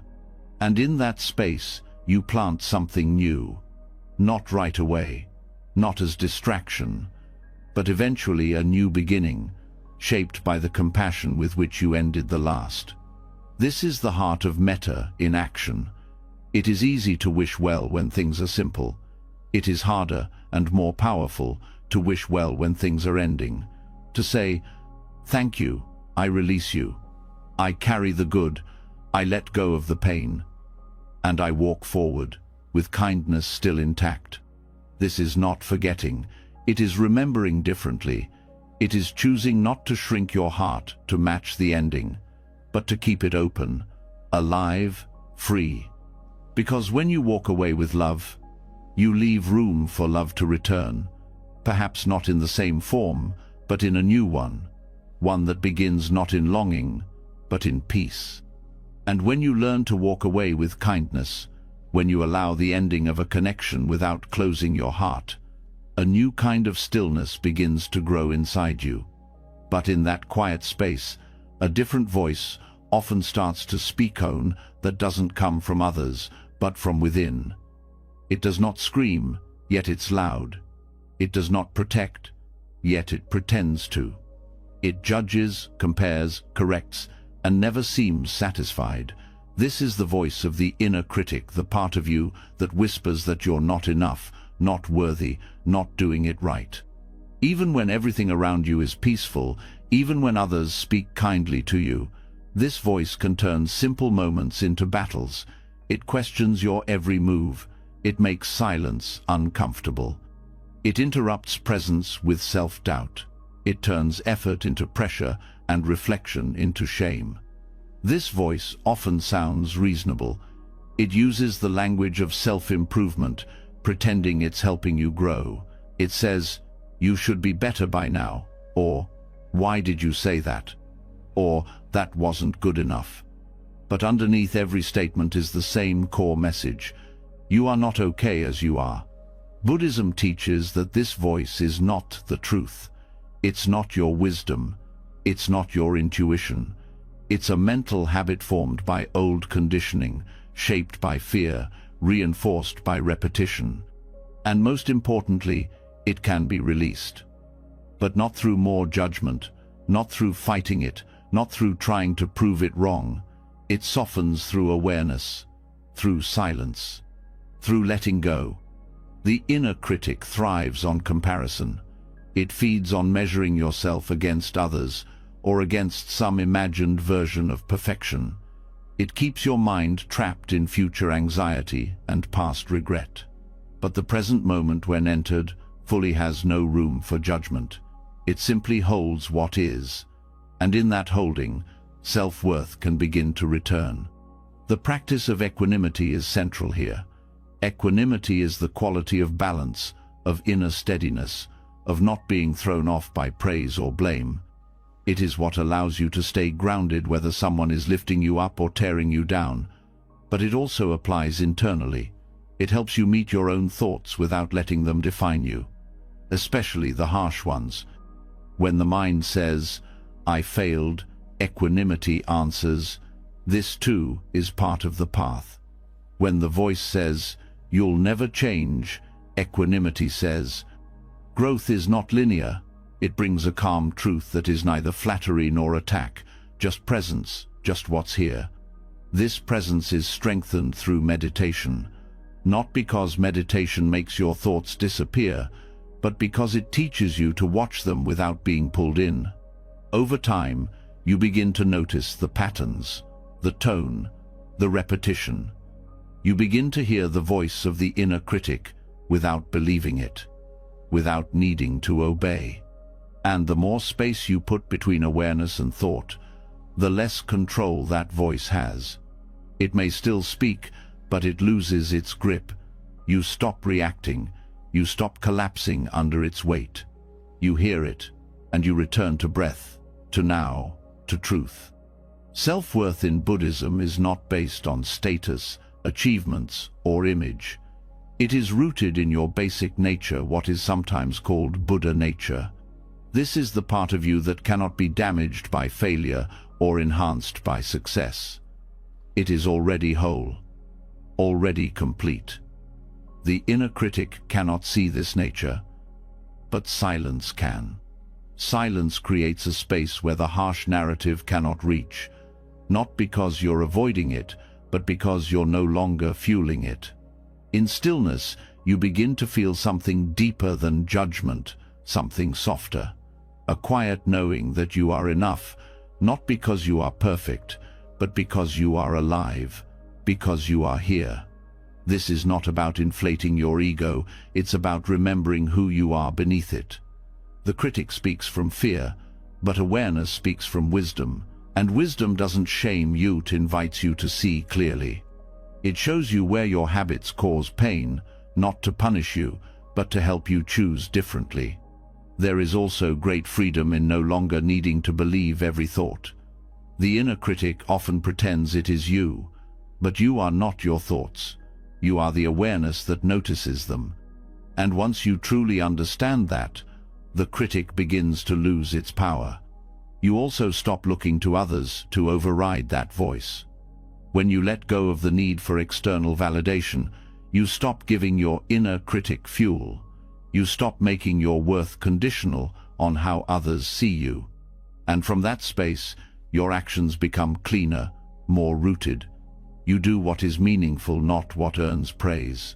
The voice of self-judgment also begins to soften when you extend compassion to yourself the way you would to someone you love. Buddhist loving kindness practice teaches us to send goodwill not just to others, but to ourselves, especially when we are struggling, especially when we fall short. Saying, may I be kind to myself, is not indulgent, it is medicine. It is a way of reclaiming your heart from the constant noise of not enough. It is how you begin to rewrite the way you speak to yourself, not through force, but through care. And sometimes that care means creating boundaries with yourself, choosing not to engage in the same loop of self-criticism, noticing when your thoughts start spiraling into blame or shame, and gently returning your attention to something steady, like your breath, or your body, or the present task. There is a deep humility that comes from letting go of self-attack. You realize that you don't need to be perfect to be present. You don't need to have it all figured out to be worthy of rest, or joy, or forgiveness. You stop performing your value and start embodying it. You also begin to see how much energy has gone into fighting yourself, and what becomes possible when you stop. The creativity that returns, the curiosity, the capacity to connect with others without hiding or pretending, because you're no longer caught in defending your worth, you're living from it. This allows you to show up more fully in your life, not because you feel confident all the time, but because you're no longer paralyzed by the voice that says you're not good enough. You act from care, not fear, from clarity, not pressure. And slowly, your relationship with yourself begins to heal. The inner critic will still visit, but it becomes just one voice in the room, not the loudest, not the one you believe, not the one you obey. And over time, as your awareness grows, that voice speaks less. Or when it does, you meet it with a quiet smile. Not today, not anymore. This is the practice of letting go, not of effort, but of internal violence, of the belief that shame will make you better, that self-punishment is the price of growth. It never was. Growth happens through awareness, through willingness, through presence, not pressure. And in that presence, your self-worth becomes unshakable. Not because you have achieved something new, but because you've let go of the old illusion that you needed to. You stop chasing enoughness. You start resting in it. And from there, everything begins to change. Not because the voice is gone, but because you are no longer listening.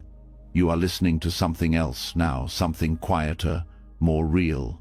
Something that has waited a long time for you to come home. And once the volume of the inner critic lowers, once your own mind no longer feels like hostile ground, something unexpected begins to reveal itself beneath the quiet, a different kind of exhaustion. Not from striving, not from pain, but from being constantly on, constantly available, constantly responding, constantly expected to show up, perform, explain, connect. Even when your soul whispers for pause, the world encourages more input, more expression, more presence for others. But there's a kind of presence that begins with stepping away, a sacred pause, a conscious withdrawal, not to escape life, but to return to yourself. This is the art of disappearing, not as vanishing, not as erasure, but as a return to source, as stepping back from noise so you can hear what's underneath, as choosing solitude, not as loneliness, but as restoration. In modern life, disappearance is often feared. Being unseen is mistaken for being unimportant. But the wisdom of the Buddhist path reveals something very different. Stepping back is a practice of clarity. Silence is not empty. It is full of noticing. Stillness is not stuck. It is where you begin to move inward. We are constantly encouraged to stay visible, to explain our thoughts, prove our progress, share our experiences, and stay connected at all costs. But always being visible drains something essential. Constant exposure can blur your inner lines. The more you're seen, the easier it becomes to forget who you are when no one is looking. Retreat is not running away, it is remembering. It is sitting still enough to recognize yourself again. There is a reason Buddhist monks enter periods of retreat. It's not because they can't handle the world. It's because they know that wisdom doesn't grow well in noise. Insight needs space. Depth requires time away from performance, not forever.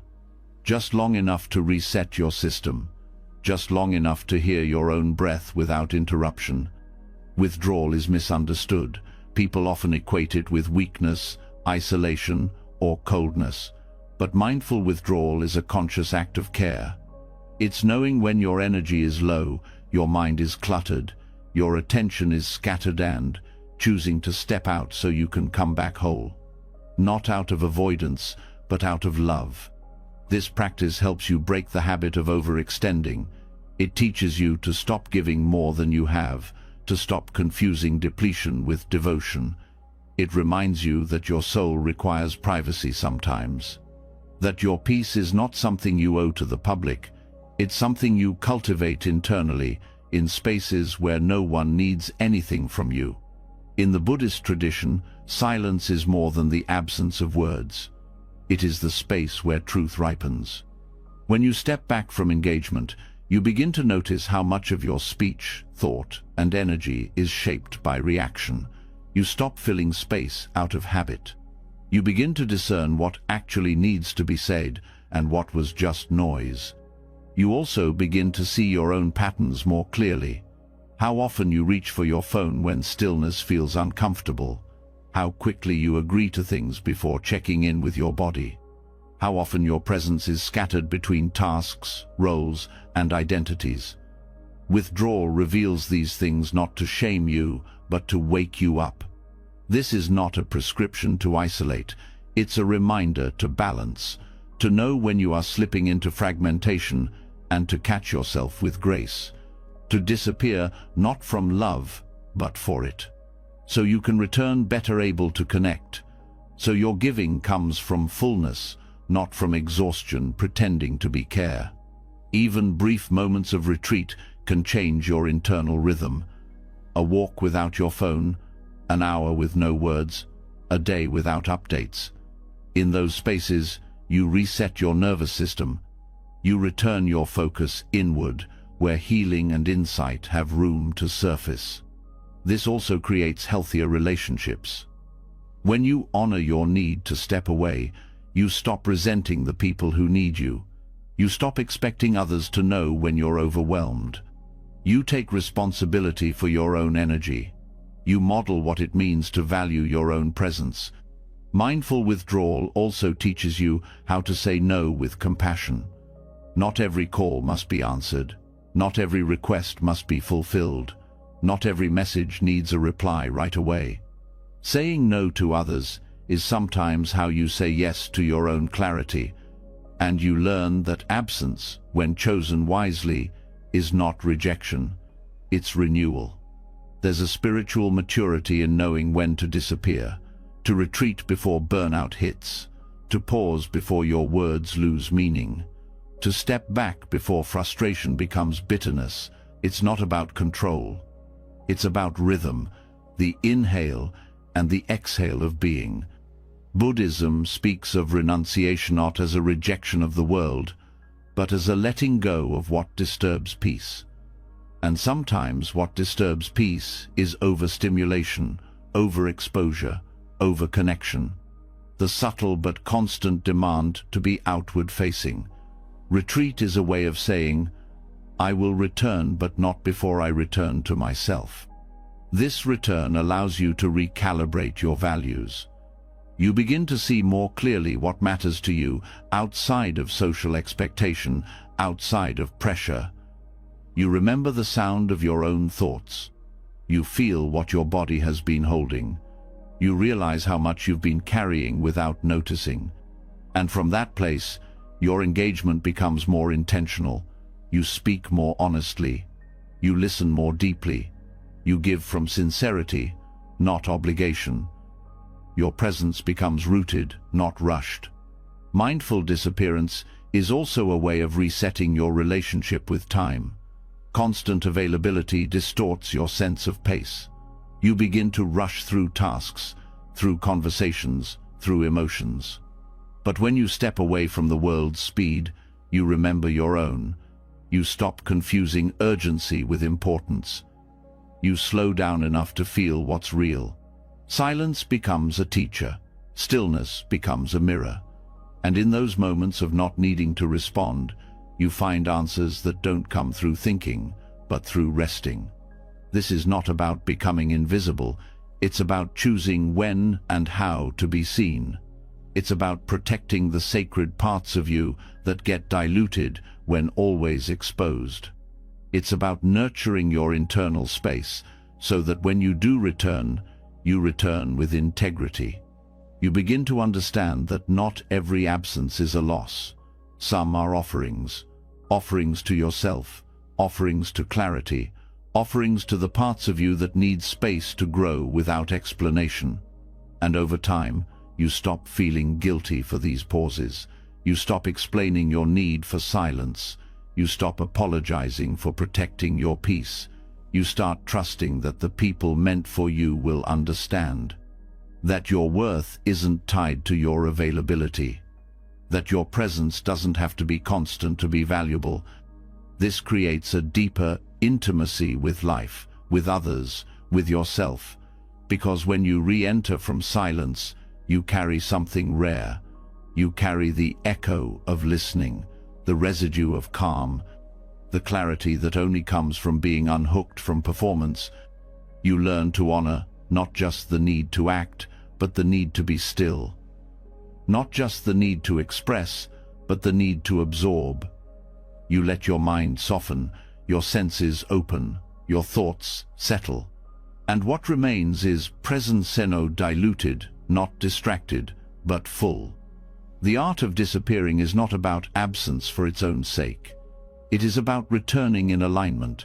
It is about learning to leave without fear and come back without resentment. To know when your spirit needs quiet, and to honor that without waiting for permission. You don't have to explain your retreat. You don't need to prove your solitude is worthy. You simply listen, and when the silence calls, you follow. Because peace isn't found in endless interaction. It's found in knowing when to step back, when to close the door, when to breathe without performing, when to nourish what no one else can see. This is soul maintenance. This is sacred hygiene. This is not running away. This is walking toward yourself. And there is no deeper return than that. And once you've tasted the nourishment of stepping away, once silence becomes something you no longer fear but welcome, another truth slowly surfaces. The world hasn't stopped spinning. The notifications didn't pause. The expectations, the calendars, the deadlines, they're still there. But you are different now. You can feel the contrast more clearly. How quickly life accelerates. How subtly urgency takes over again. Not always loud, but constant. The pressure to hurry, to keep up, to get ahead. Even in rest, there's a whisper. You should be doing more. This pressure to move fast is not just cultural, it becomes internal. A form of time-based stress that Buddhists understand deeply. It isn't just about being busy, it's about being attached to speed.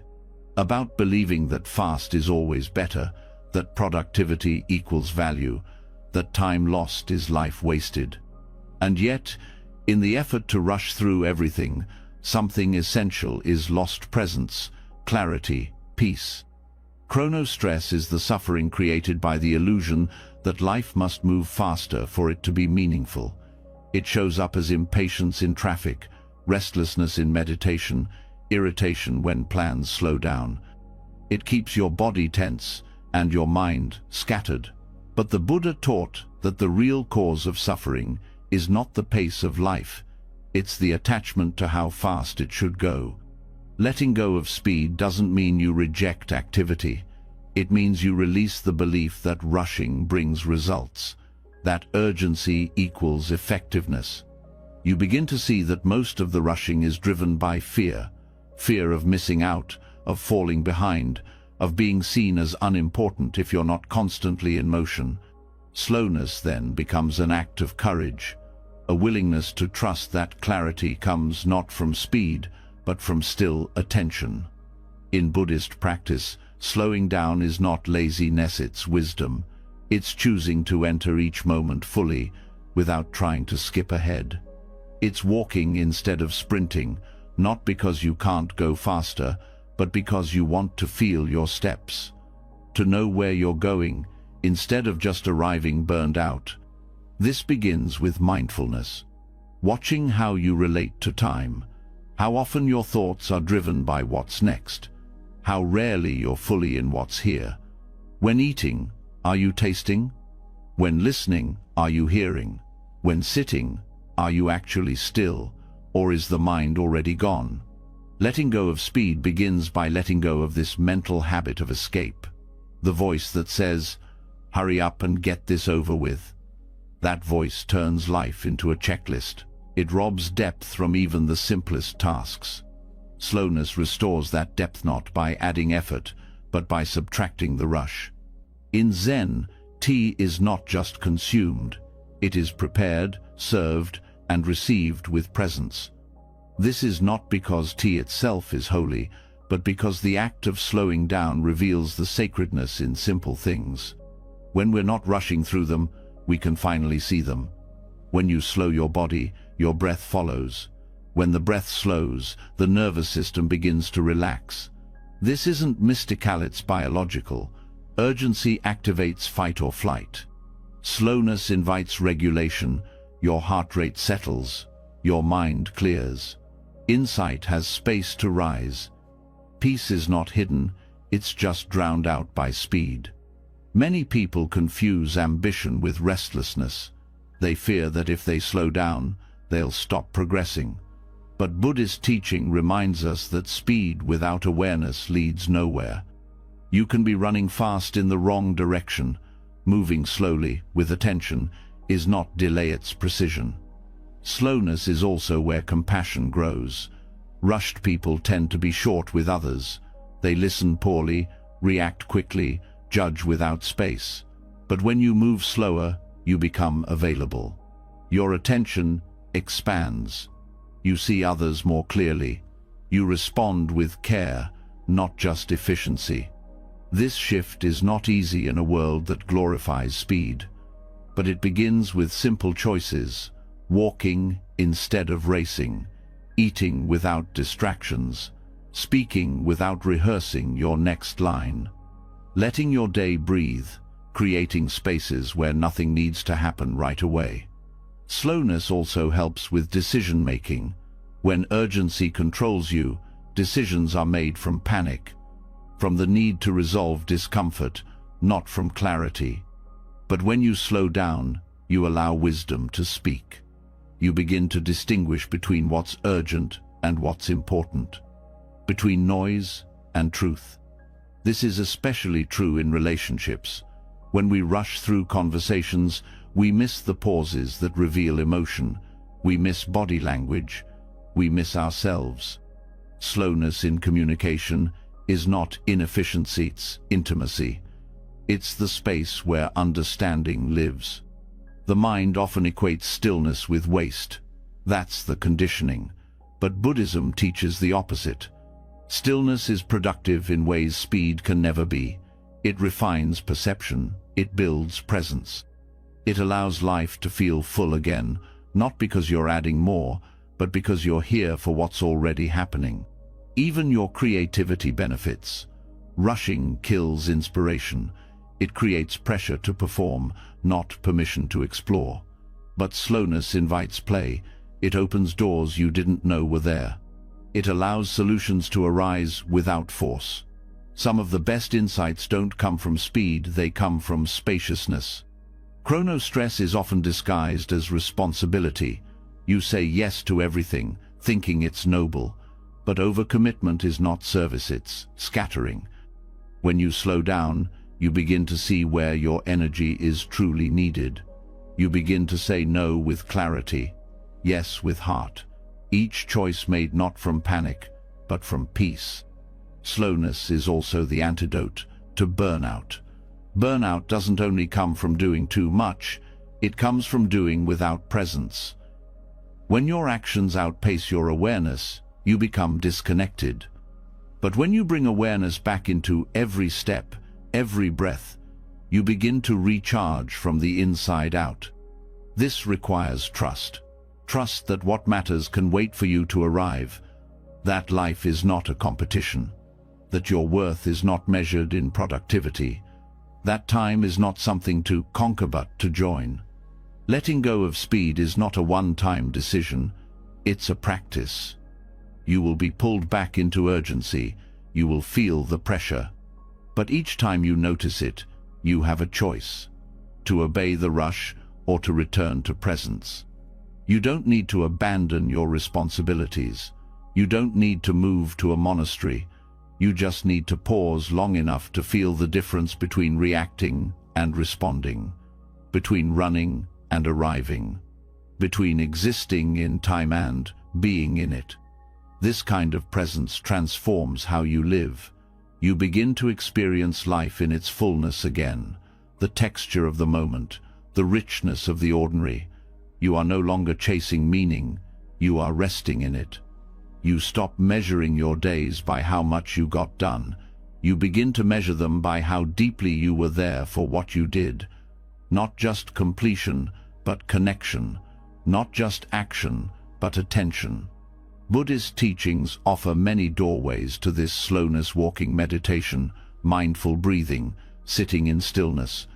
But the deepest teaching is this: you are allowed to go slow. You are allowed to be here. You are allowed to take your time. Time is not your enemy. It's not slipping away from you. It's waiting for you to slow down and return to it, not as something to master, but as something to join. To enter gently.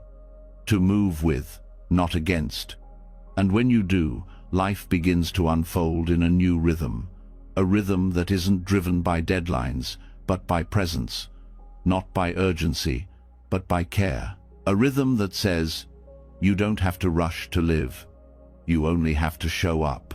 Fully, softly, completely, here. And once you begin to release the grip of speed, once you remember how it feels to live without racing the clock, something deeper starts to become visible. Not just how fast you've been moving, but who you've been trying to be while moving. When you let the rush dissolve, you begin to hear the quieter voices underneath, the internal rules, the invisible expectations, the mental checklist of what you should be doing, saying, achieving, and becoming. And suddenly, you realize the pressure never came from time alone. It came from the roles you've been carrying, roles you didn't choose, scripts you inherited, standards you never stopped to question. Buddhist practice invites us to wake up not only from the noise of the world, but from the roles we've unconsciously accepted as our identity. The pressure to be a certain kind of person, the silent fear of what happens if you're not. From early childhood, most people absorb ideas about what makes someone valuable. These ideas come from family, school, culture, media, and over time, they begin to shape how you move through the world without ever asking if they're true. You start believing that to be worthy, you must constantly be useful, that rest must be earned, that failure must be avoided at all costs, that success has to look a certain way, that being good means being agreeable, that love must be proven over and over again. These are not universal truths. They are social scripts, repeated messages written into your nervous system over time. And they are often the hidden source of suffering.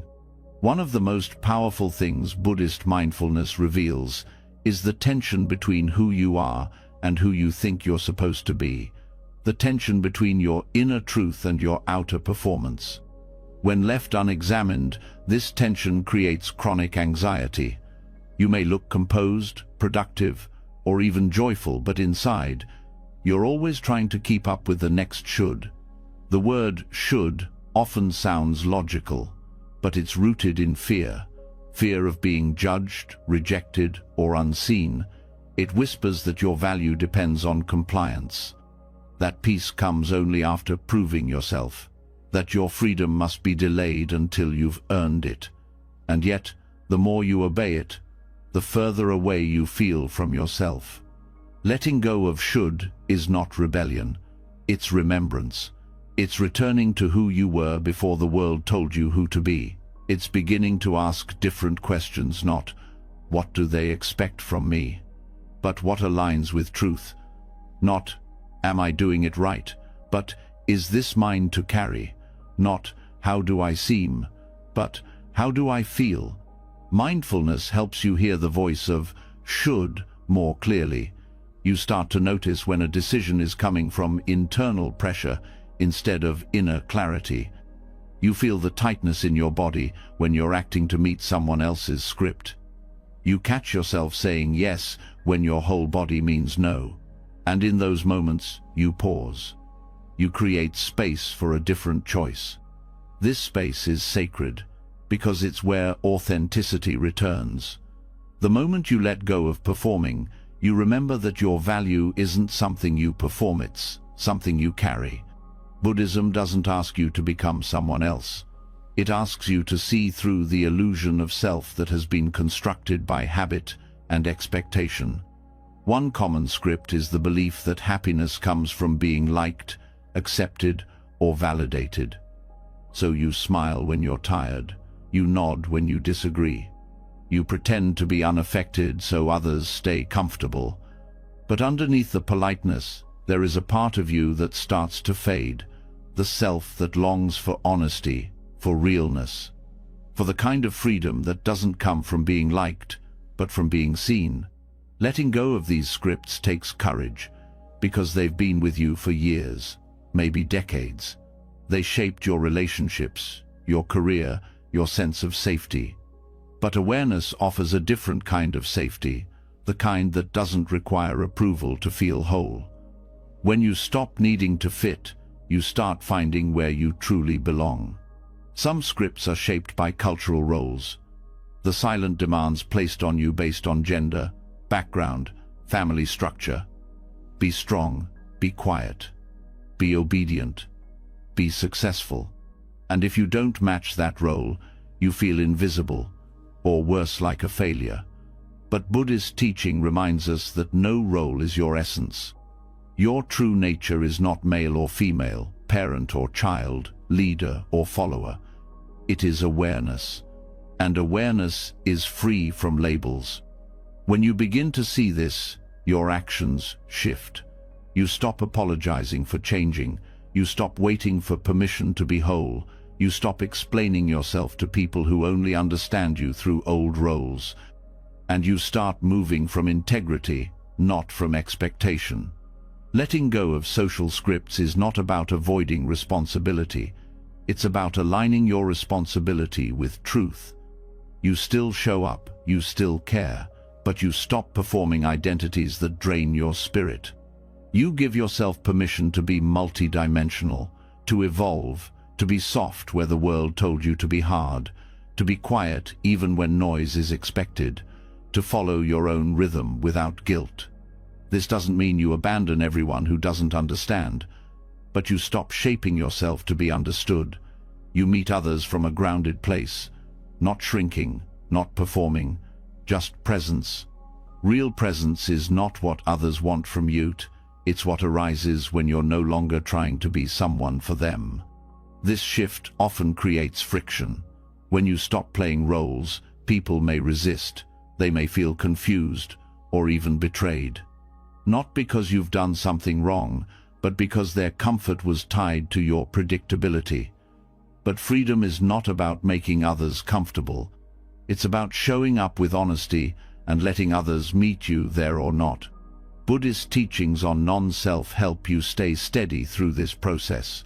When you stop identifying with fixed roles, criticism doesn't feel so personal. Praise doesn't inflate you.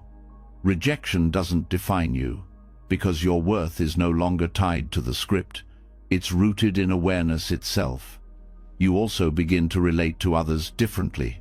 When you let go of your own scripts, you stop projecting expectations onto others. You stop needing them to be a certain way to validate your worldview. You start listening more deeply.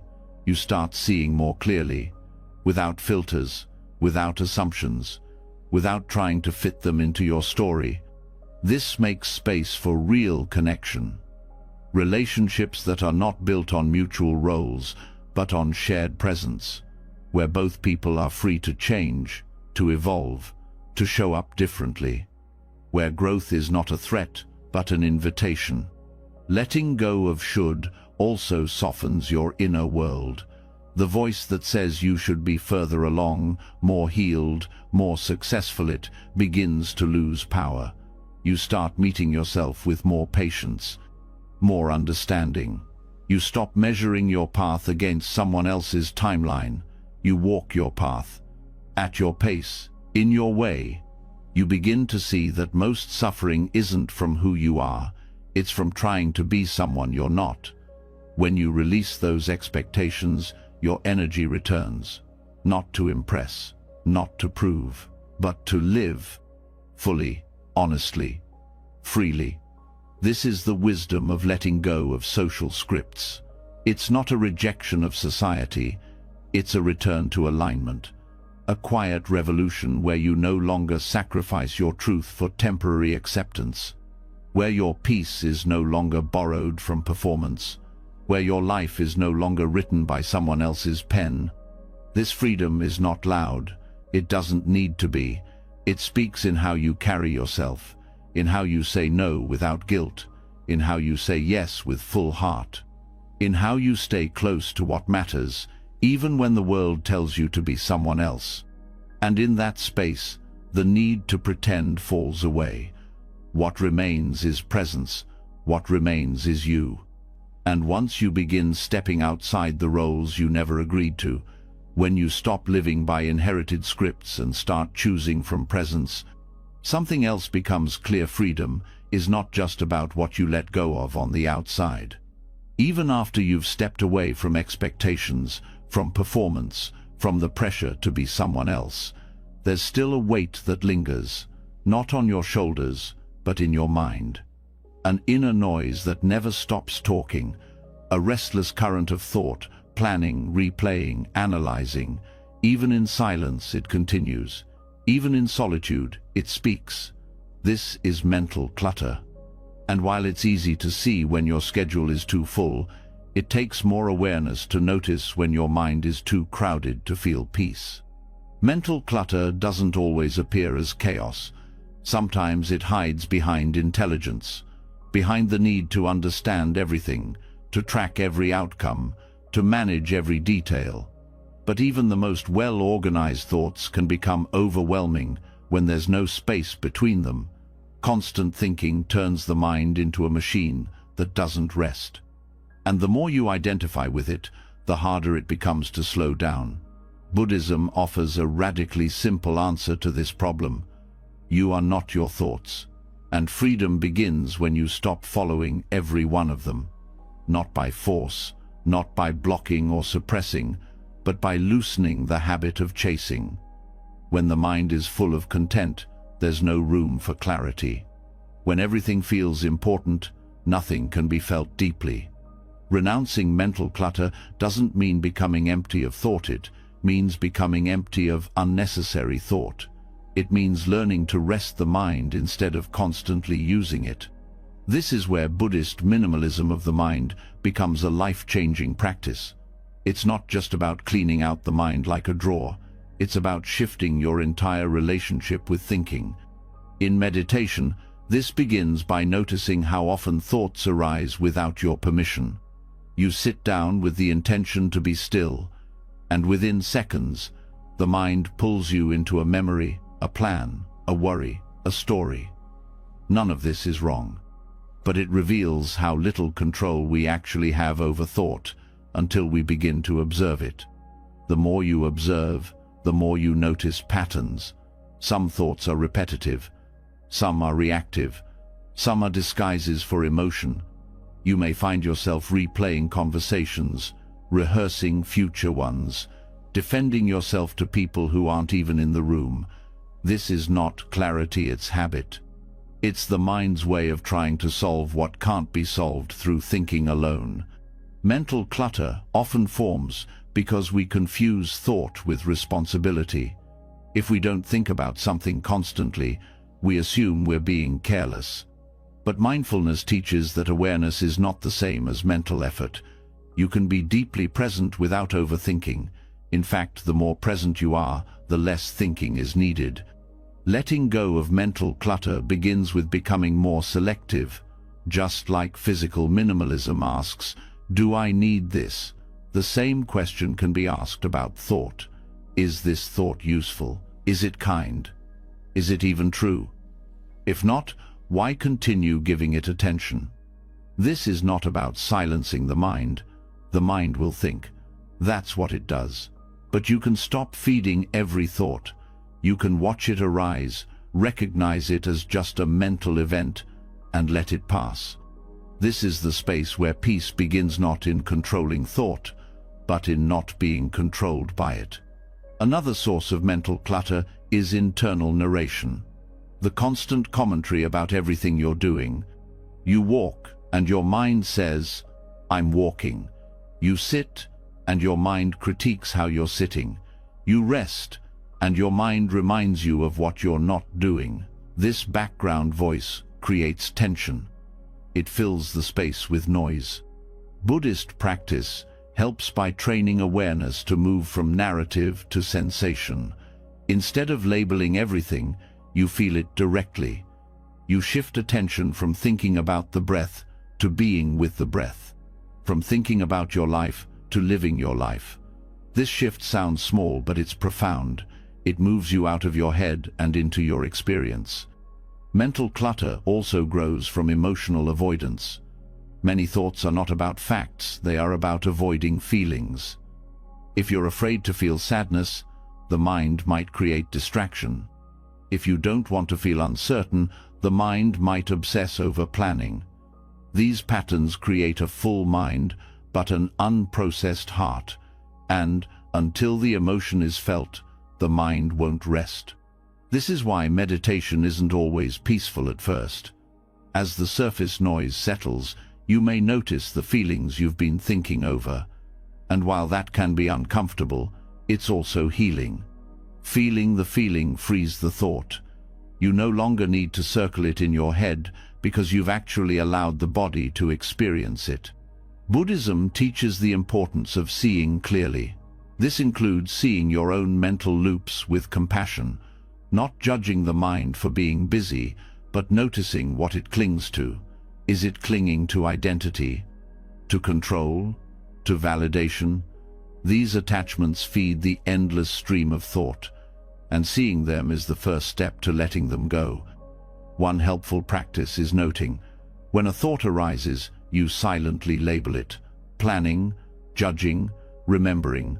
Not to analyze, just to name. This breaks the identification. It reminds you that the thought is a passing event, not a command. And in the space created by that noticing, the thought loses its power. Decluttering the mind also means reducing what you feed it. Constant stimulation, news, notifications, media keeps the mind in high alert.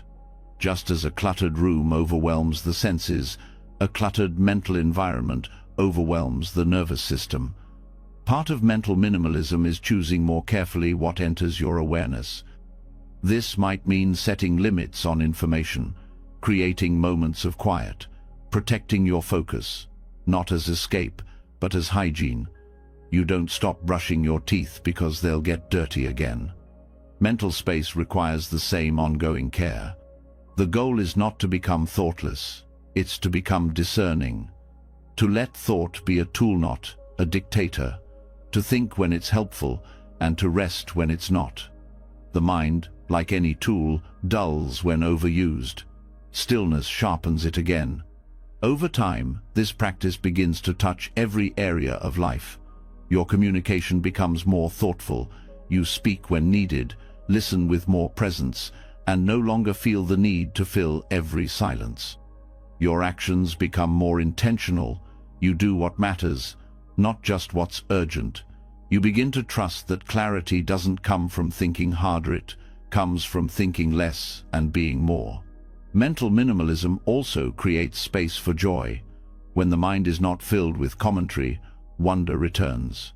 You notice the breeze, the warmth of your tea, the light in a friend's eyes. These moments were never gone, they were just hidden beneath the weight of too much thinking. As this space opens, your values come into focus. You begin to see what truly matters, what brings peace, what drains you.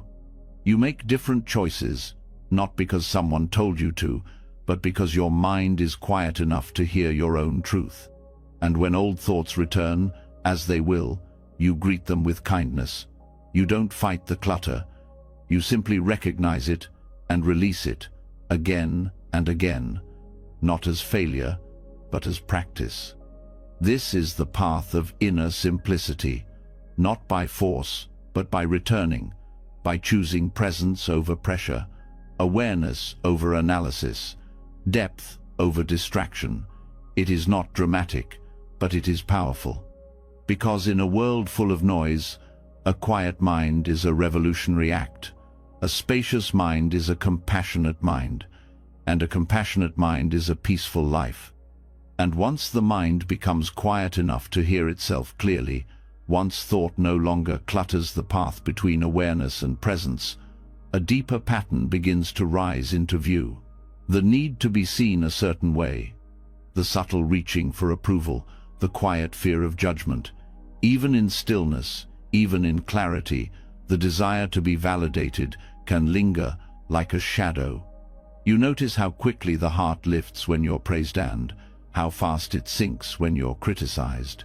It feels personal, it feels real. But underneath both reactions is the same attachment, the craving for identity through others' opinions. Buddhism invites us to look at this honestly. Praise and blame are both temporary conditions. They change, like weather. What pleases someone today may annoy them tomorrow. What earns applause in one space might be ignored in another. If you tie your self-worth to praise, you become dependent on something you cannot control. If you define your peace by avoiding blame, your freedom disappears. Both are forms of bondage, and both keep you locked in reaction, not rooted in truth. This teaching does not mean we stop caring. It means we stop clinging. There's a difference between being open to feedback and being ruled by it. Between hearing others with presence and adjusting your whole self in search of approval. The goal is not to become numbits, to become stable, to respond with clarity, not insecurity. This stability is called equanimity. It is the inner balance that remains steady through gain and loss, praise and blame, pleasure and pain. Equanimity does not mean indifference. It means you no longer hand your peace over to external voices. You begin to trust that worth doesn't increase with compliments or decrease with criticism. It just is. Unhooking from praise begins by noticing how often you chase it. It may not be obvious. You might think you're simply doing your best. But if your energy spikes with compliments and crashes without them, there's a hook. If your decisions bend to keep others happy, there's a pattern of dependence. These habits are not shameful. They are human, but they can be seen and softened. The same goes for blame. When someone criticizes you, does it destroy your calm? Do you defend yourself before even understanding what was said? Do you take it as confirmation of an old belief, that you're not enough, not lovable, not safe? The mind attaches not only to praise but to insult, because both reinforce identity, one by lifting it, the other by attacking it. But identity itself is fluid, and when you stop building your life around defending or enhancing it, peace has space to enter. In meditation, these patterns reveal themselves clearly. You sit, and thoughts arise, memories of being praised, echoes of being blamed, regret, longing. You feel the pull to fix your image, to correct the past, to win someone back. But each time you observe without reacting, you cut the cord a little more. You become free not from feeling, but from being ruled by it. This freedom is not passive, it's powerful.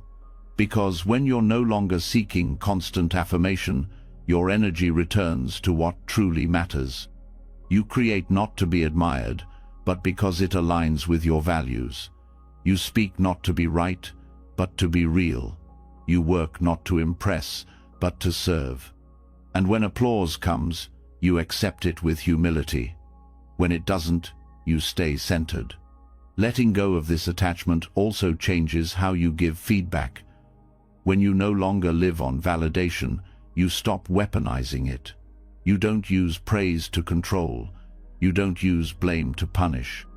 You communicate from presence, not manipulation. And you can receive feedback the same way, with openness, but without collapse. There is deep wisdom in remembering that others' opinions are based on their perspective, not on absolute truth. What someone sees in you is filtered through their own conditioning. Their praise might reflect their preferences, not your essence. Their blame might reflect their fears, not your failures. When you truly understand this, you stop shrinking or swelling based on their words. You simply listen, you discern, and you decide what's worth holding. This doesn't mean becoming isolated or rigid.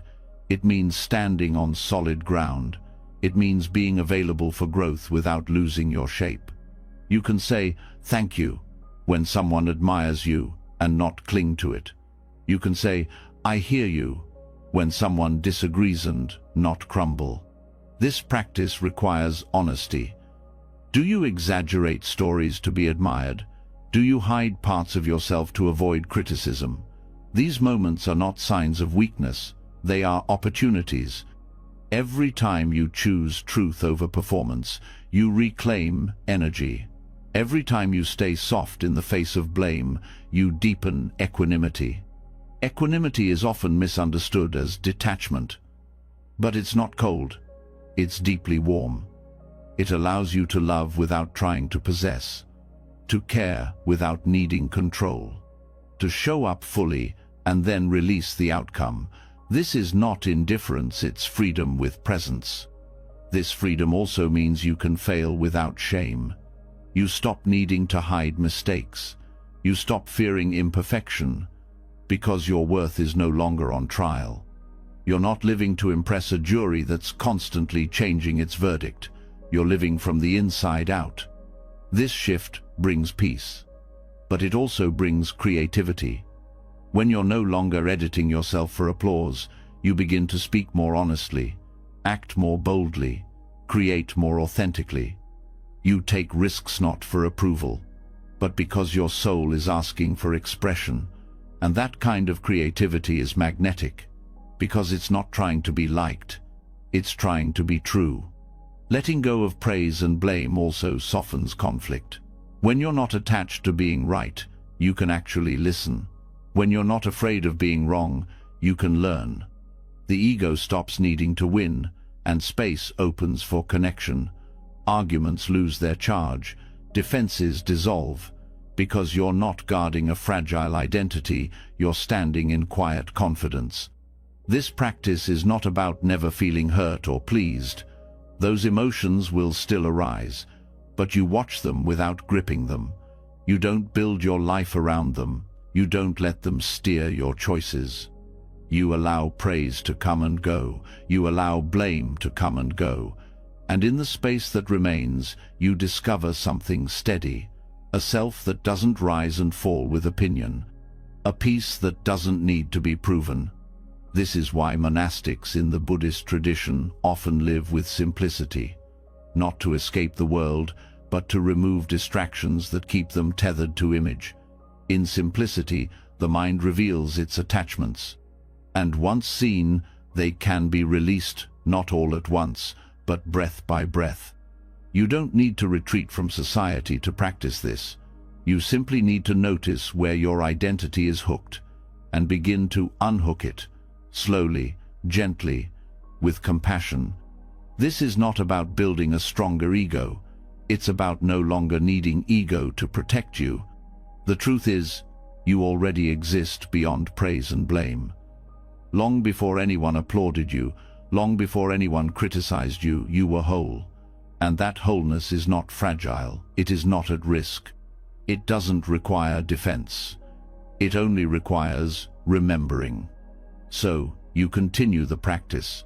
You notice the need to be admired and let it pass. You feel the sting of criticism and let it pass. You rest in awareness where neither defines you. And in that resting, you become more available for life, not as a performance, but as presence. A presence that cannot be shaken by someone's approval. A presence that does not shrink under someone's disapproval. A presence that is free because it no longer waits to be validated. It just is, and that is enough. And once you stop measuring yourself through the shifting mirror of praise and blame, something else becomes possible. You no longer react to approval with pride or to criticism with collapse. You begin to taste the quiet stability that comes from within. But in daily life, this balance is tested constantly, not just through words, but through moments. Through the heat of frustration, the sting of offense, the pull of fear. Even when you know you are not defined by opinion, the body still reacts, the voice still rises, the emotion still floods in. And this is where the deeper training begins, not just in letting go of praise or blame, but in letting go of the urge to react. The ability to pause in a moment of emotional intensity is one of the greatest forms of inner strength. It creates space between stimulus and response. It allows you to witness what's happening before acting on it. This space is not weakness, it is power. It is the exact opposite of repression. In Buddhism, this pause is a doorway to freedom. It stops the chain reaction that turns discomfort into destruction. It allows emotion to arise without being turned into fuel for harm. Most people believe emotions are problems when they are actually signals. Anger, sadness, fear, they are not mistakes. They are messengers. But if we react too quickly, we miss their message. And instead of responding, we fall into reflex. We say what we didn't mean. We do what we later regret. We tighten, we push, we defend. The event may pass, but the ripple continues. Non-reaction does not mean suppression. It means awareness without being pulled. It means feeling the heat of anger and choosing not to let it speak through your mouth. It means noticing the sharp edge of defensiveness and letting it dissolve in silence.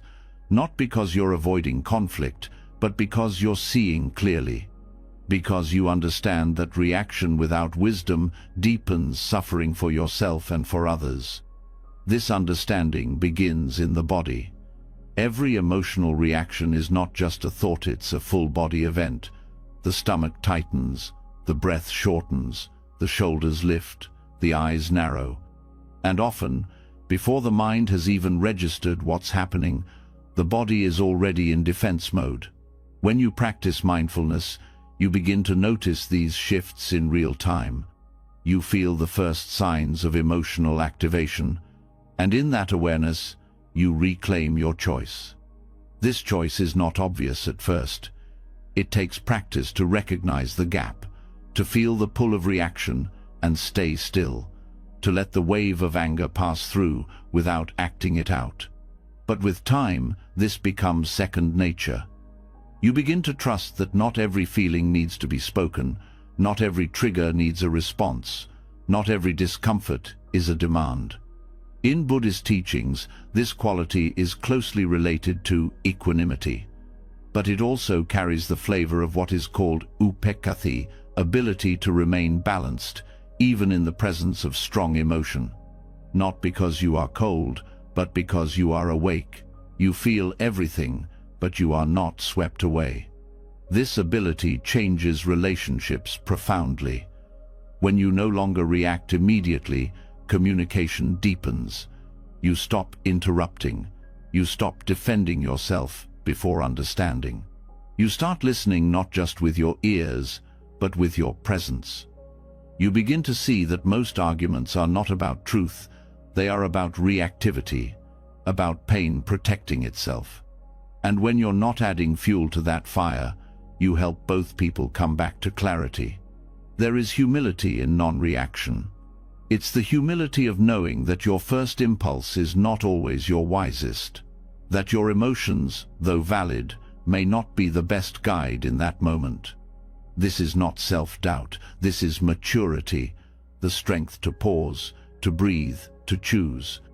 Even in solitude, the practice continues. The mind reacts to memories, to imagined scenarios. You replay moments, argue with people in your head, defend your past actions. This too is reaction, and here too the pause matters. When you notice that internal drama beginning, you can step back. You can observe the mental movie without jumping into the screen. You can remember, this is just a thought. This is just a sensation. It will pass. The power of non-reaction is not in stopping feeling. It's in allowing the feeling to rise and fall without interference. The mind may label, the body may tighten, but your awareness remains steady. That steadiness is the ground of freedom. It's the place where all actions begin to carry intention instead of impulse. This changes your sense of time. When you're not reacting, life slows down. You have more space to consider, to reflect, to align. Decisions become clearer. Regret becomes rarer. Because you're no longer rushing to fix discomfort, you're learning to sit with it, to understand it, and to let it move through without owning it. This kind of training also brings healing. When you stop reacting to pain with more pain, the cycle begins to break. The old stories don't get repeated. The old wounds stop being reopened. You stop adding layers of conflict to your own suffering. You begin to treat yourself with the same presence you offer others. In the Buddhist path, this is not a side effect. It is the essence of liberation. Reactivity is a chain, a conditioned loop, a pattern. And each time you choose to pause instead of follow that loop, you loosen one more link. You don't have to fix the entire chain all at once. You only need to see it, one moment at a time. This practice builds trust in yourself, because you start to realize that you can be with strong emotion without being overwhelmed. You learn that your peace is not fragile, that your stillness is not passive, that in the moment where others expect reaction, your restraint becomes a form of wisdom. There is also deep compassion in non-reaction. When someone attacks you and you don't return it, you hold space for something different to emerge. You offer the world a different rhythm that says, we don't have to be ruled by the heat of the moment. One that says we can feel without lashing out. One that teaches others, silently, through example. You also begin to forgive more easily, not because what happened was okay, but because you're no longer reacting to the pain. You're witnessing it, and through that witnessing, you stop needing revenge. You stop needing to punish. You just see the suffering and choose not to add to it. None of this makes emotion go away, but it makes you stronger than your habits, stronger than your conditioning. You carry the same capacity for feeling, but now you hold it with care, with breath, with intention. And this intention becomes a form of love. Love for the people in your life, who no longer have to walk on eggshells. Love for yourself, who no longer has to live with the regret of words spoken in heat. Love for the present moment, which you no longer reject by trying to fix it too quickly. Reaction is a kind of running.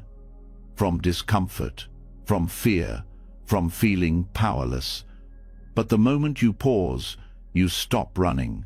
You stand in presence. And presence is power. Not the power to control others, but the power to meet life as it is, with clarity and calm. So the practice continues. You notice the heat rise. You feel the urge to respond. And instead, you breathe, you watch, you stay. You remember that this too will pass. And it does. It always does. In that passing, you find your footing. You reclaim your center. And with every moment you choose presence over reaction, you deepen your freedom not as an idea, but as lived truth. One breath, one pause, one release at a time. And once you've learned to pause before reacting, once you've seen how stillness dissolves the heat of impulse and leaves space for understanding, another layer begins to unfold. You realize that letting go is not just a tool for emotional regulation. It's not only about calming your nervous system or avoiding conflict. There's something deeper happening when you release. Something that moves beyond technique, beyond control. A kind of offering, a silent act of reverence. Because what you let go of with presence, you don't lose, you give back. You surrender not as defeat, but as devotion.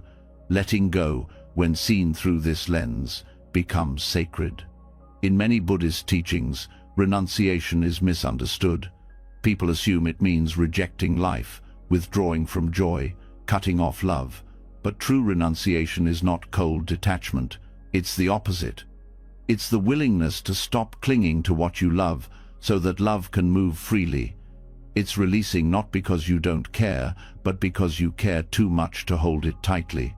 Letting go as devotion means you no longer see release as sacrifice. You see it as alignment. You begin to understand that attachment limits love, even when it's born from love. When you hold someone or something too tightly, fear enters the space. Fear of change, fear of loss, fear of impermanence, and fear distorts the purity of connection. What you grasp becomes fragile. What you obsess over becomes heavy. But when you release with intention, with care, the weight lifts, the space opens, the connection breathes. This is not easy. Letting go with devotion requires trust. Trust that what is real will not be lost. Trust that you don't have to control every outcome for beauty to remain. Trust that you are not diminished by what you release. That your peace is not dependent on keeping, but on flowing. In this light, detachment becomes intimacy. Not a shutting down, but a deeper opening. You are no longer clinging to the surface. You're connected to the essence. You're not just in love with form, you're in love with truth. This devotion doesn't require a monastery or vows. It happens in the quiet decisions of daily life, when you choose to let someone go without resentment, when you let a season of life close without clinging, when you hold your desires without gripping them, when you let your plans change without losing your balance. Each of these moments becomes a ritual, not because they are big, but because they are honest. Letting go as devotion also means that you begin to honor what has already been. You stop needing more to validate what you had. You stop demanding permanence to prove meaning. The relationship that ended, the dream that shifted, the version of you that no longer fits all of it is still sacred. You let it return to the earth not because it failed, but because it was complete. This kind of letting go is full of love, not emotion, but love as clarity, as the willingness to allow reality to be what it is, not what you wish it would be. This is not indifference. It is the purest form of engagement. You're no longer trying to shape life into your idea of it. You're bowing to life as it reveals itself. In practice, this may look simple. You feel an urge to control, and you soften. You feel the temptation to hold someone too tightly, and you loosen your grip.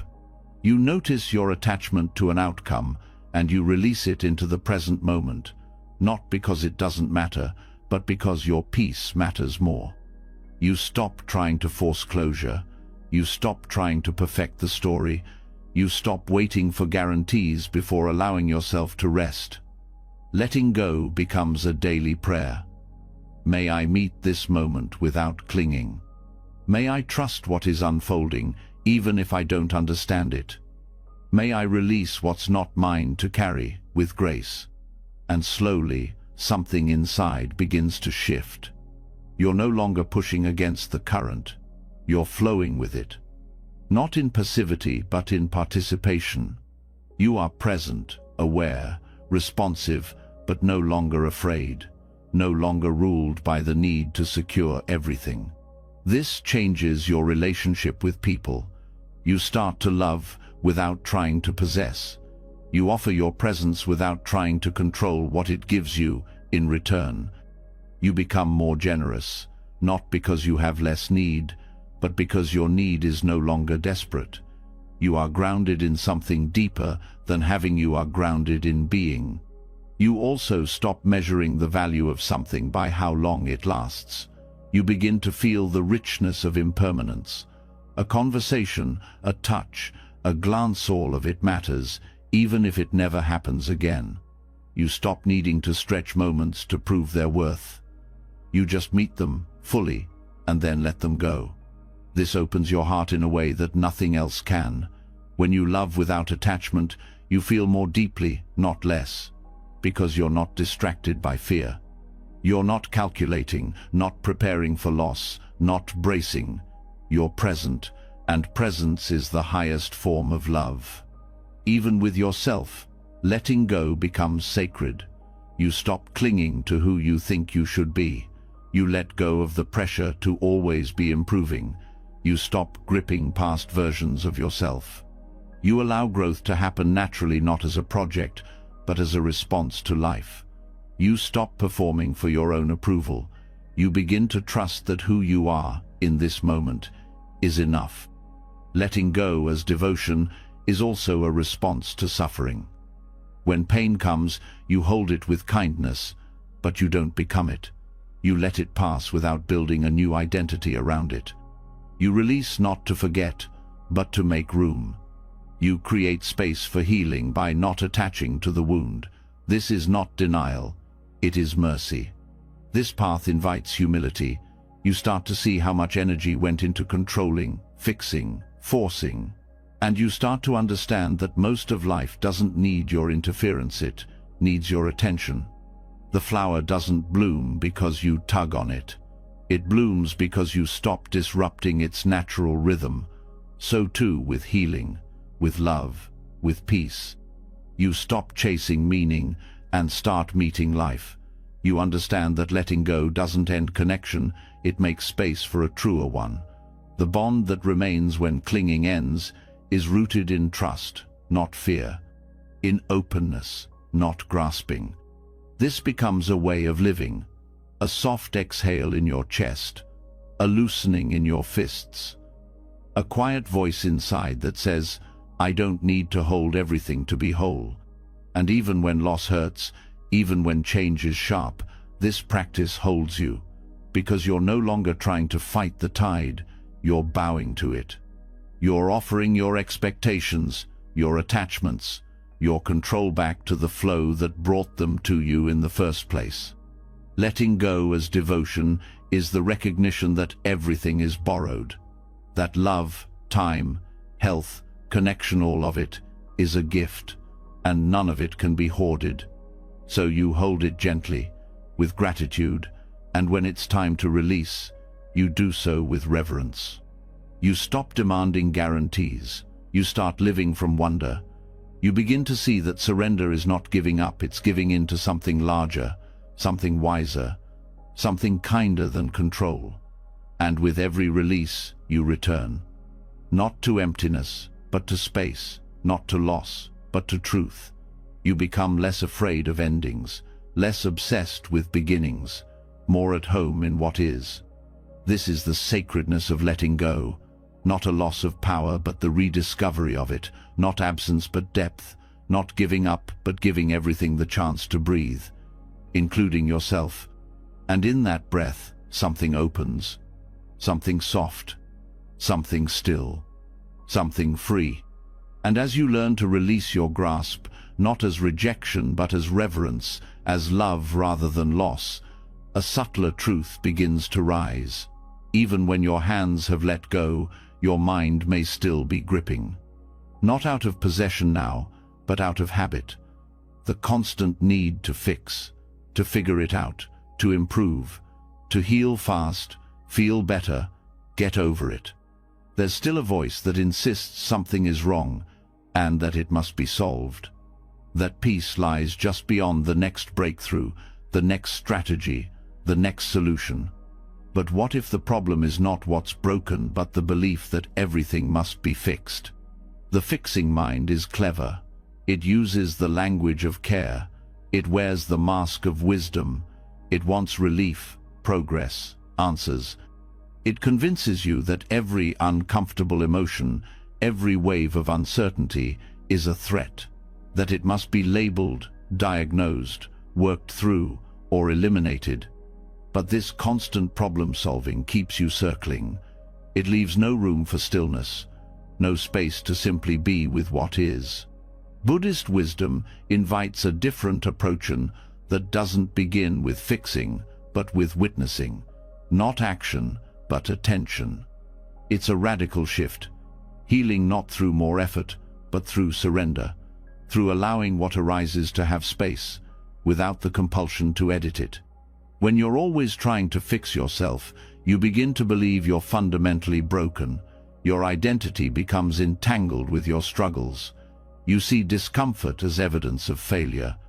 You use spiritual practice not to wake up, but to manage yourself like a project. But true healing isn't something you do to yourself. It's something you allow. It happens in the pauses, in the softening, in the release of the inner war against the moment. This doesn't mean you give up on growth. It means you stop trying to force it. Growth, when real, is organic. It unfolds naturally when you stop interfering. A wound does not need to be told how to close. The body already knows. The mind, when given stillness, also knows how to settle. What gets in the way is the habit of trying to rush, tweak, push, improve. The fixing mind is often uncomfortable with silence. It fills the space quickly. If sadness arises, it analyzes. If restlessness appears, it strategizes. It asks, why is this happening? What does this mean? How do I get out of this? But these questions are based in resistance. They say, this shouldn't be here. They place distance between you and your experience. But surrender says, this is here. Let me feel it. In meditation, this shift becomes clear. When you sit and simply watch the breath, the fixing mind becomes loud. It says, you're doing it wrong, that you should be calmer, that this posture isn't helping. But if you keep sitting and keep watching, the mind starts to slow down, not because you fixed it, but because you stopped feeding it. Allowing does not mean you don't care. It means you care enough to stop interrupting. You give the nervous system space to regulate itself. You give the emotions room to speak in their own language. You stop translating everything into problems. You start trusting that discomfort has its own rhythm, its own intelligence. This shift requires humility. The fixing mind wants control. It wants clear outcomes, guarantees, checklists. But surrender asks for something deeper, trust without evidence. It's the trust that healing is happening even when you can't see it. That transformation doesn't need to be tracked. That wisdom is not always loud or linear. You begin to feel the difference in your body. Fixing creates tension. Surrender releases it. You notice that when you stop needing the moment to be different, your breath softens, your jaw loosens, your thoughts slow. You begin to inhabit the moment fully, not because it's perfect, but because you've stopped demanding it be different. This practice is especially powerful in emotional pain. When grief comes, the fixing mind wants a plan. When anxiety spikes, it wants a solution. But emotion is not a math problem. It's not meant to be solved. It's meant to be held, witnessed, felt. When you stop trying to push it away, it often begins to shift on its own. That's the paradox. You heal faster when you stop trying to heal. Not because you don't care, but because the mind finally stops creating friction. When you allow your pain to simply exist, without labeling it as wrong, you stop doubling the suffering. You don't stack judgment on top of discomfort. You stop adding the story that says this should not be happening. This also changes how you relate to others. When you stop trying to fix yourself, you stop trying to fix everyone around you. You listen more. You advise less. You stop seeing others' emotions as problems to be solved. You hold space instead of offering solutions. And often, that's exactly what they need. Letting go of the fixing mind allows you to meet life directly, without needing to manipulate it, without constantly interpreting. You no longer need to decode every experience. You let it arrive and pass, without needing to assign meaning or craft a lesson. You trust that meaning will arise in its own time. You also stop performing your healing. You no longer need to prove how self-aware you are. You're not measuring your worth by how calm or balanced you appear. You stop using the language of spirituality to hide from raw emotion. You become honest. You show up messy if that's what's real, and that authenticity becomes your strength. This shift is subtle but powerful. You begin to see how much of your energy was going toward internal management, toward trying to be okay. But when you let go of the need to be okay, you realize you already are. Not in some finished, perfect sense, but in the deepest way that matters. Your being itself is not broken. It never was. What needed healing was your belief that you had to earn peace. This insight opens a door to a different way of living. You begin to trust the intelligence of presence. You let life unfold. You don't force clarity. You rest in not knowing. And from that space, deeper answers begin to rise. Not from thought, but from stillness. Not from effort, but from being. Letting go of the fixing mind also dissolves inner pressure. The pressure to constantly improve, to chase some future version of yourself. You stop postponing your worth. You begin to live now. Not waiting to deserve peace, not waiting to get everything in order, but claiming your seat at the table of life as you are. This doesn't mean you avoid responsibility. It means you stop approaching life like a machine to be optimized. You begin to treat yourself like a garden. You tend, you water, you allow light and shadow. You don't yell at the soil when it needs time. You simply stay close and trust the process.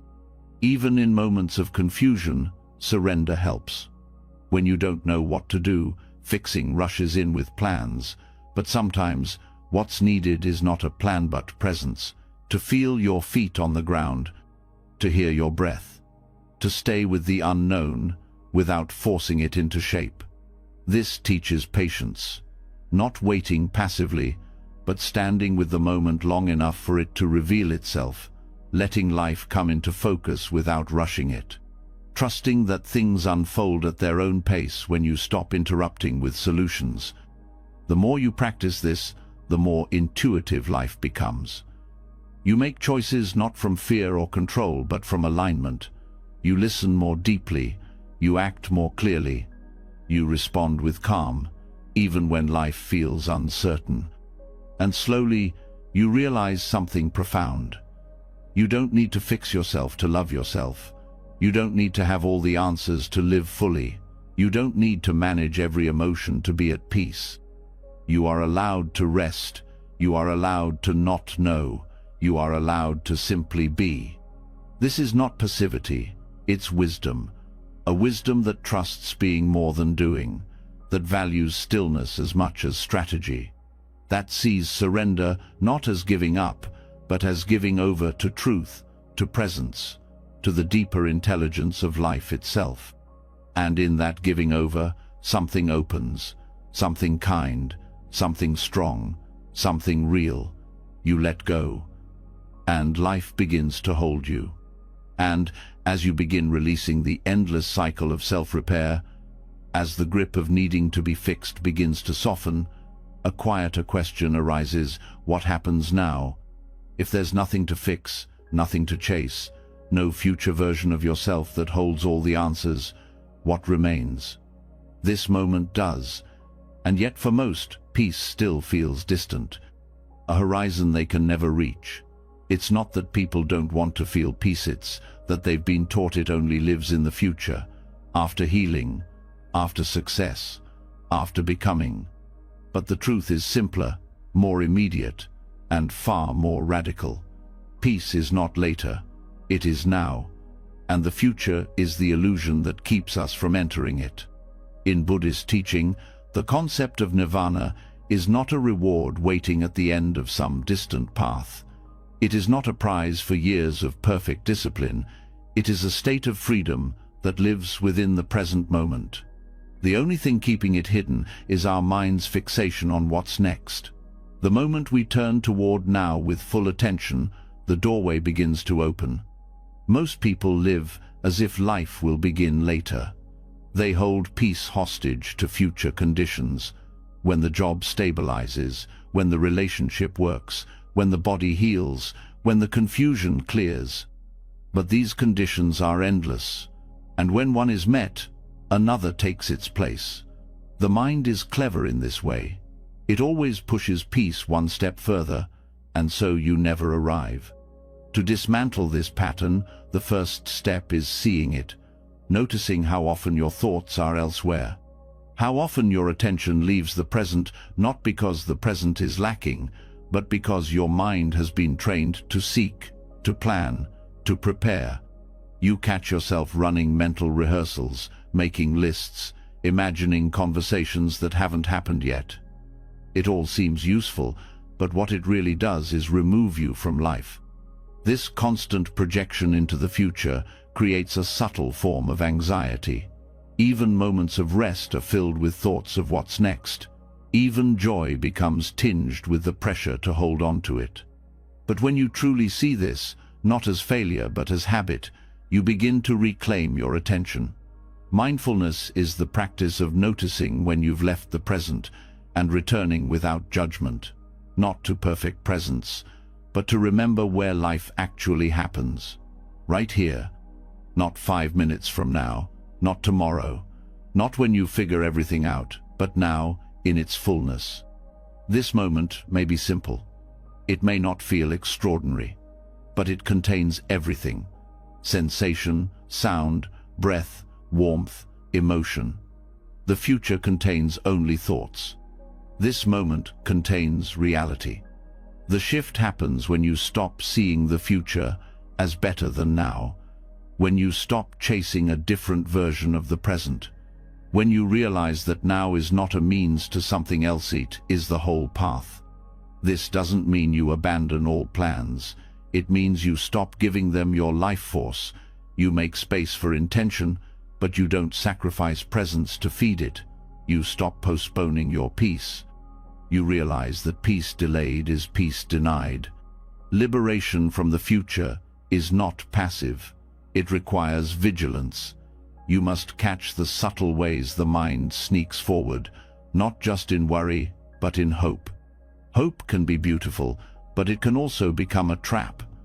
A way of believing that something better is coming, and what's here is never enough. When hope becomes a waiting room, you forget how to live. But when you release the need for something different, you begin to engage fully. You drink your tea. You look into someone's eyes. You feel your heartbeat, not as a stepping stone, but as life itself. This changes how you heal. You stop waiting to be whole. You let your healing include the mess. You let your joy include the tears. You stop needing to be finished, to be present. You live as someone who no longer measures their worth by how far along they are. Letting go of the future also softens how you carry pain. When you stop trying to escape it by rushing into the next moment, it becomes more bearable. Pain is sharpest when resisted, but when met with full presence, it often reveals layers of insight, softness, and truth that cannot be accessed through escape. This is what nirvana means. It is not a distant paradise. It is the cooling of the fire of craving, of becoming, of needing the next thing to be okay. Nirvana is when that fire goes out. Not because you extinguished all desire, but because you stopped feeding it with your attention. And what remains is stillness, not the absence of movement, but the presence of peace, not perfection, but a deep acceptance that what is here, as it is, can be enough. This also transforms how you relate to time. You no longer use it as a tool to measure your success or compare your life to others. You begin to see that clocks and calendars are practical, but they do not define reality. Reality is not measured in years. It is felt in moments, in breath, in awareness. The more you practice this, the more you notice the richness of now. Not because it's always pleasant, but because it's always real. The now includes every texture of being light and shadow, ease and difficulty. And the freedom comes not from fixing these textures, but from staying with them without turning them into stories. You begin to understand that the mind creates future not just in time, but in identity. It projects who you'll be, what you'll feel, how others will see you. But identity, like time, is a mental construct. Who you are is not a fixed story marching toward some future conclusion. Who you are is the awareness that notices all of it, that watches the projections without getting caught in them. This opens a sense of relief.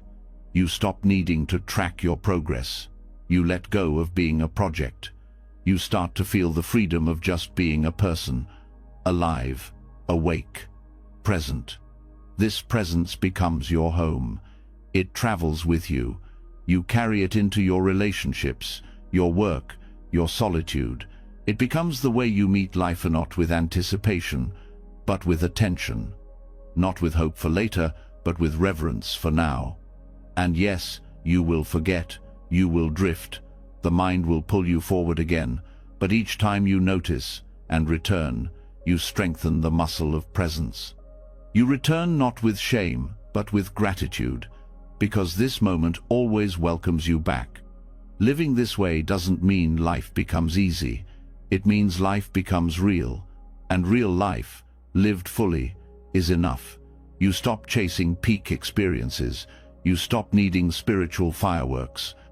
You begin to see the sacred in what's ordinary, in a breath, in a pause, in the fact that you're here at all. This is not the absence of dreaming. It's the freedom from being ruled by what hasn't happened yet. You can still dream. You can still plant seeds. But your heart is no longer hostage to what those seeds may or may not become. You begin to meet the unknown with less fear, because your peace is no longer tied to certainty. You let life surprise you. You walk forward not to arrive, but to walk. This is the quiet joy of now. It asks for nothing, it promises nothing, but it gives everything. It is the freedom that doesn't need to be earned, the presence that doesn't need to be prepared for. And when you live this way, you begin to understand. You were never waiting for peace. Peace was waiting for you, right here, always, now. And once you've stopped chasing what hasn't happened, once you realize that peace is not postponed but already present, you begin to see how your presence affects more than just you. It softens your words. It quiets the tension in your body. It gives people around you permission to breathe more freely. And something even deeper becomes clear.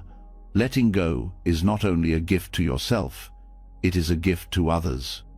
It is generosity in its purest form. Because when you release control, expectation, and ownership, you stop holding others hostage to your attachments. You give them room to be, to change, to grow without carrying the weight of your need.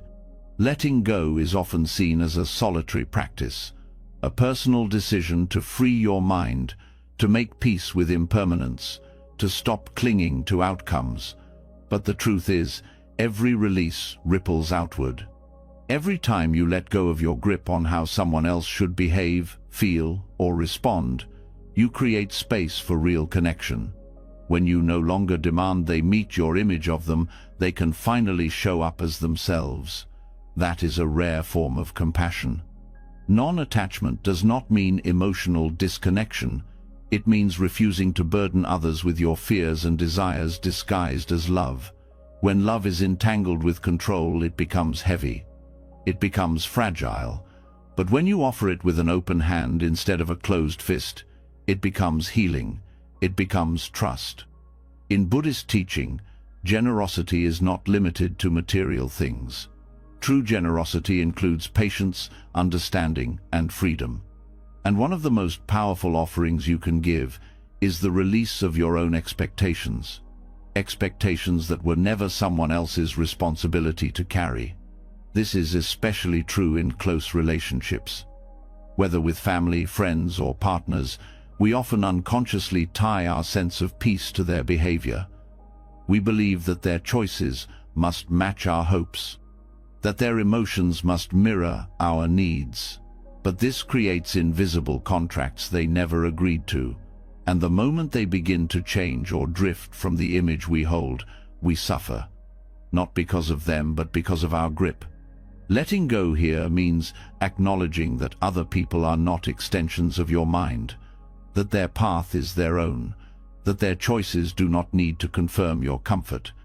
When you stop needing others to fulfill your idea of who they should be, you begin to love more cleanly, more freely.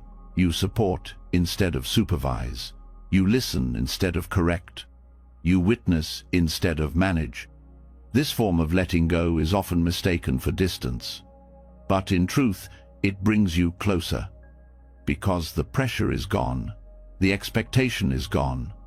What remains is real presence, not performance.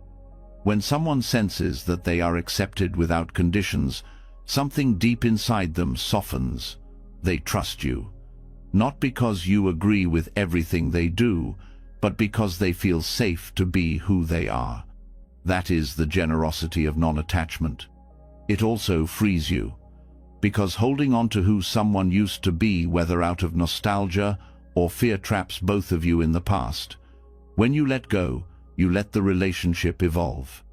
You stop grieving who they were, and you start meeting who they are now, without the burden of needing it to feel the same. Even with those who have hurt you, letting go becomes a gift. Not to excuse the harm, but to release the story. To stop carrying resentment that poisons your own peace. You don't forgive because they deserve it, you forgive because you do, because you deserve to be free from what happened. That freedom, extended inward and outward, is generosity. It breaks cycles of blame and bitterness. It plants the seed for something more spacious to grow. This form of generosity also appears in how we let people leave. When someone exits your life by choice, by change, or by circumstance, it is natural to grieve. But it is also generous to release them without resistance, to bless their path, to wish them peace even in their absence. That kind of parting carries dignity. It honors what was, without grasping for what no longer is.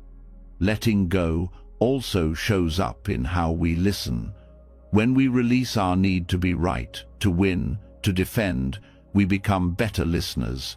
We don't rush to reply. We don't prepare counter-arguments while they speak. We make space, and in that space, people feel seen, respected, heard. That is generosity, not just of attention, but of ego. The same is true in community. When we stop needing to control how others grow, we support growth more powerfully. We allow space for diversity in thought, expression, and rhythm. We stop projecting our spiritual path onto everyone else's. We trust that each person's unfolding is unique, and we let go of the urge to direct it. Non-attachment also transforms leadership. A generous leader is one who serves, not one who controls. When you lead without clinging to how others receive you, your leadership becomes lighter, more impactful. People follow not because they fear your reaction, but because they feel your sincerity. They feel your trust in them. That kind of trust is a rare and radical gift. Even parenting shifts through this lens. Children sense the difference between guidance and control. When you let go of needing them to validate your worth or follow your script, They become more honest. They begin to trust their own intuition. You offer wisdom without ownership, support without suffocation, and the relationship becomes rooted in mutual respect, not fear. This generosity is not loud. It's not praised in public, but it creates deep safety, the kind of safety that allows people to grow without having to break free first, the kind of space that lets connections stay alive because it's not tied down. Letting go in this way also requires inner strength, because it means learning to sit with the discomfort of not knowing what someone will choose, not knowing how they will change, and still loving them, still staying open, still being kind. That openness, even in uncertainty, is the truest form of compassion. It is easy to love someone who fits your hopes. It is harder and more generous to love them as they are, not in resignation, but in reverence, in trust that love does not need to control to be real. That letting someone be themselves is not detachment, it is the deepest respect. Letting go also means releasing people from your past, not only those who left, but those who remain in your memory as pain, the stories you keep telling, the versions of them you keep fighting in your mind. When you finally let that version dissolve, you make space, not always for reconnection, but for release, for silence where there was once tension, for peace where there was once inner argument. Even strangers benefit from this practice. When you let go of judgment, assumption, comparison, you meet people with fewer filters. You begin to see them not through stories, but through presence. You allow them to be complex, to be more than their labels, to be human. This is where non-attachment becomes radical, because it stops being about spiritual refinement and becomes about real-world kindness, about freeing others from your emotional demands, about recognizing how often our pain comes from expecting others to meet our unspoken needs. Generosity of letting go is about choosing to no longer hold people responsible for your inner weather, choosing to no longer punish them with your silence, your sarcasm, your withdrawal, choosing to communicate from love, not leverage, to give space, not as a punishment, but as a gift. It also means letting go of fixing others, of believing you know what's best. Even when someone is struggling, your control won't heal them, your judgment won't make them wise. Sometimes your presence, your belief in their ability to find their own way, is the most powerful thing you can offer. Letting go is also generous toward yourself. When you stop holding on to regret, onto shame, onto endless self-review, you give yourself the chance to begin again. You stop holding your own growth hostage to perfection. You become more patient, more forgiving, more willing to meet yourself where you are. You also let go of the idea that your worth must be proven through how well others respond to you. Their approval is not your value. Their rejection is not your failure. You give yourself the space to breathe, to change, to try again. That too is a gift. Ultimately, non-attachment is not just self-liberation. It is a practice of deep relational freedom. It invites everyone to move more gently. It removes the need to control and replaces it with the willingness to witness. It removes the need to grip and replaces it with the courage to trust. And through that trust, relationships soften, communication opens, presence deepens. Not because everyone does what you hoped, but because you've learned to love without needing them to. This is the generosity of letting go. It asks for nothing, and in return, it gives everything. And once you've felt the quiet power of releasing others from your grip, once you've witnessed how letting go becomes an offering, not a loss, there's a deeper truth waiting beneath all the words and actions. It's not in what you say, or even what you do. It doesn't live in ideas, theories, or explanations. It reveals itself when there's nothing left to prove, no one left to convince. Just a calm, grounded sense of knowing that doesn't need to be named. This is the wisdom that lives beyond language, a kind of truth that only silence can hold. We spend much of our time in the realm of thought, labeling, interpreting, categorizing. The mind searches constantly for the right concept, the right understanding. But even the most brilliant thought is still a step removed from presence. Even the clearest insight is still a layer between you and what's real. Buddhism teaches that true wisdom is not in collecting more knowledge, it's in seeing directly, without overlay, without narration. Silent knowing is the kind of awareness that doesn't need commentary. It is felt in the body, not built in the mind. It's the calm clarity you feel when you're no longer asking questions, not because they've all been answered, but because they no longer matter. It's what's left when the mental noise fades and there's nothing but this moment, just as it is. This doesn't mean thoughts are bad, but thoughts can only take you so far. They point toward experience, but they are not the experience. They describe the moon, but they are not the light. At a certain point in practice, you begin to sense this difference.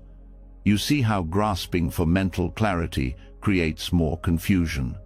You realize that the mind trying to explain everything is the very thing standing in the way of understanding. True insight is not always dramatic.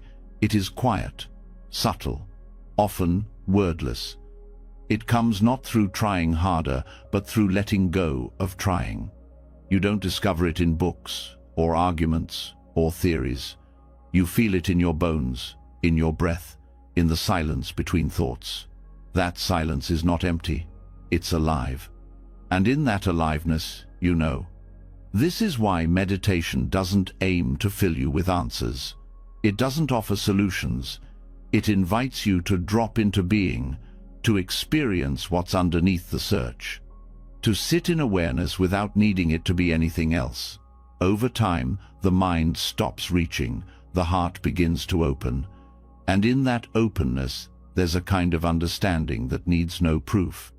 Silent knowing is not mystical, it's natural, but it gets overlooked because it cannot be owned. You can't quote it, you can't display it. It doesn't serve the ego. It just rests quietly at the center of presence, and the more still you become, the more clearly it shines. We often confuse wisdom with information, but information is external. Wisdom is internal. Information can be repeated, wisdom can only be lived. And when you let go of needing to explain everything, even to yourself, you begin to live with more depth. You don't need to define every emotion. You don't need to understand every shift. You trust the movement of life without dissecting it. This is not about rejecting thinking. It's about knowing its limits. When a fire burns, you can study the flame, or you can feel the heat. At some point, you put down the analysis and step closer. Silent knowing is the warmth that meets you when you stop standing back. In daily life, this knowing expresses itself through grounded presence. You enter a room and feel what needs to be said or not said. You listen without planning your response. You respond without rehearsing your role. There's no script, just trust. Not blind belief, but embodied clarity. A kind of subtle confidence that doesn't shout. It simply moves from truth. This presence also changes how you relate to uncertainty. The thinking mind panics when it can't predict. It fills the unknown with stories, but silent knowing isn't threatened by not knowing. It doesn't rush to resolve tension.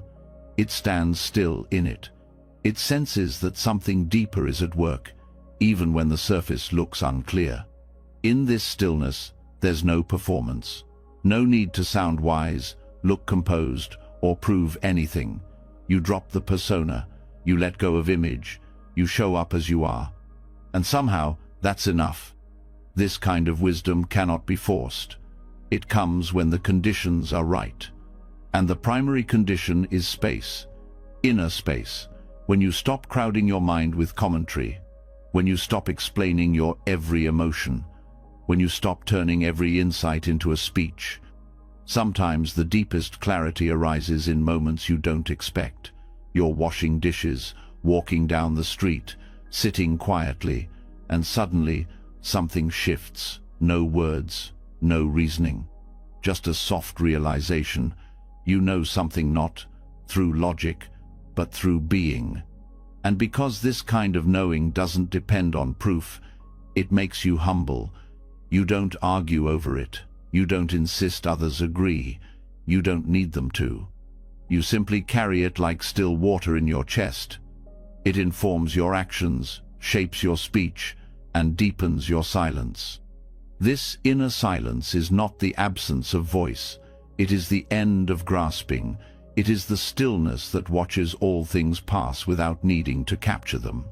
That watches the mind speak without believing everything it says. As practice deepens, you begin to rest more often in this space. You feel less urgency to figure everything out. You start to see that some truths don't have to be spoken to be real. They don't become more true by being said aloud. They simply live inside you, steady and quiet. This quietness becomes your compass. You no longer make decisions just from logic.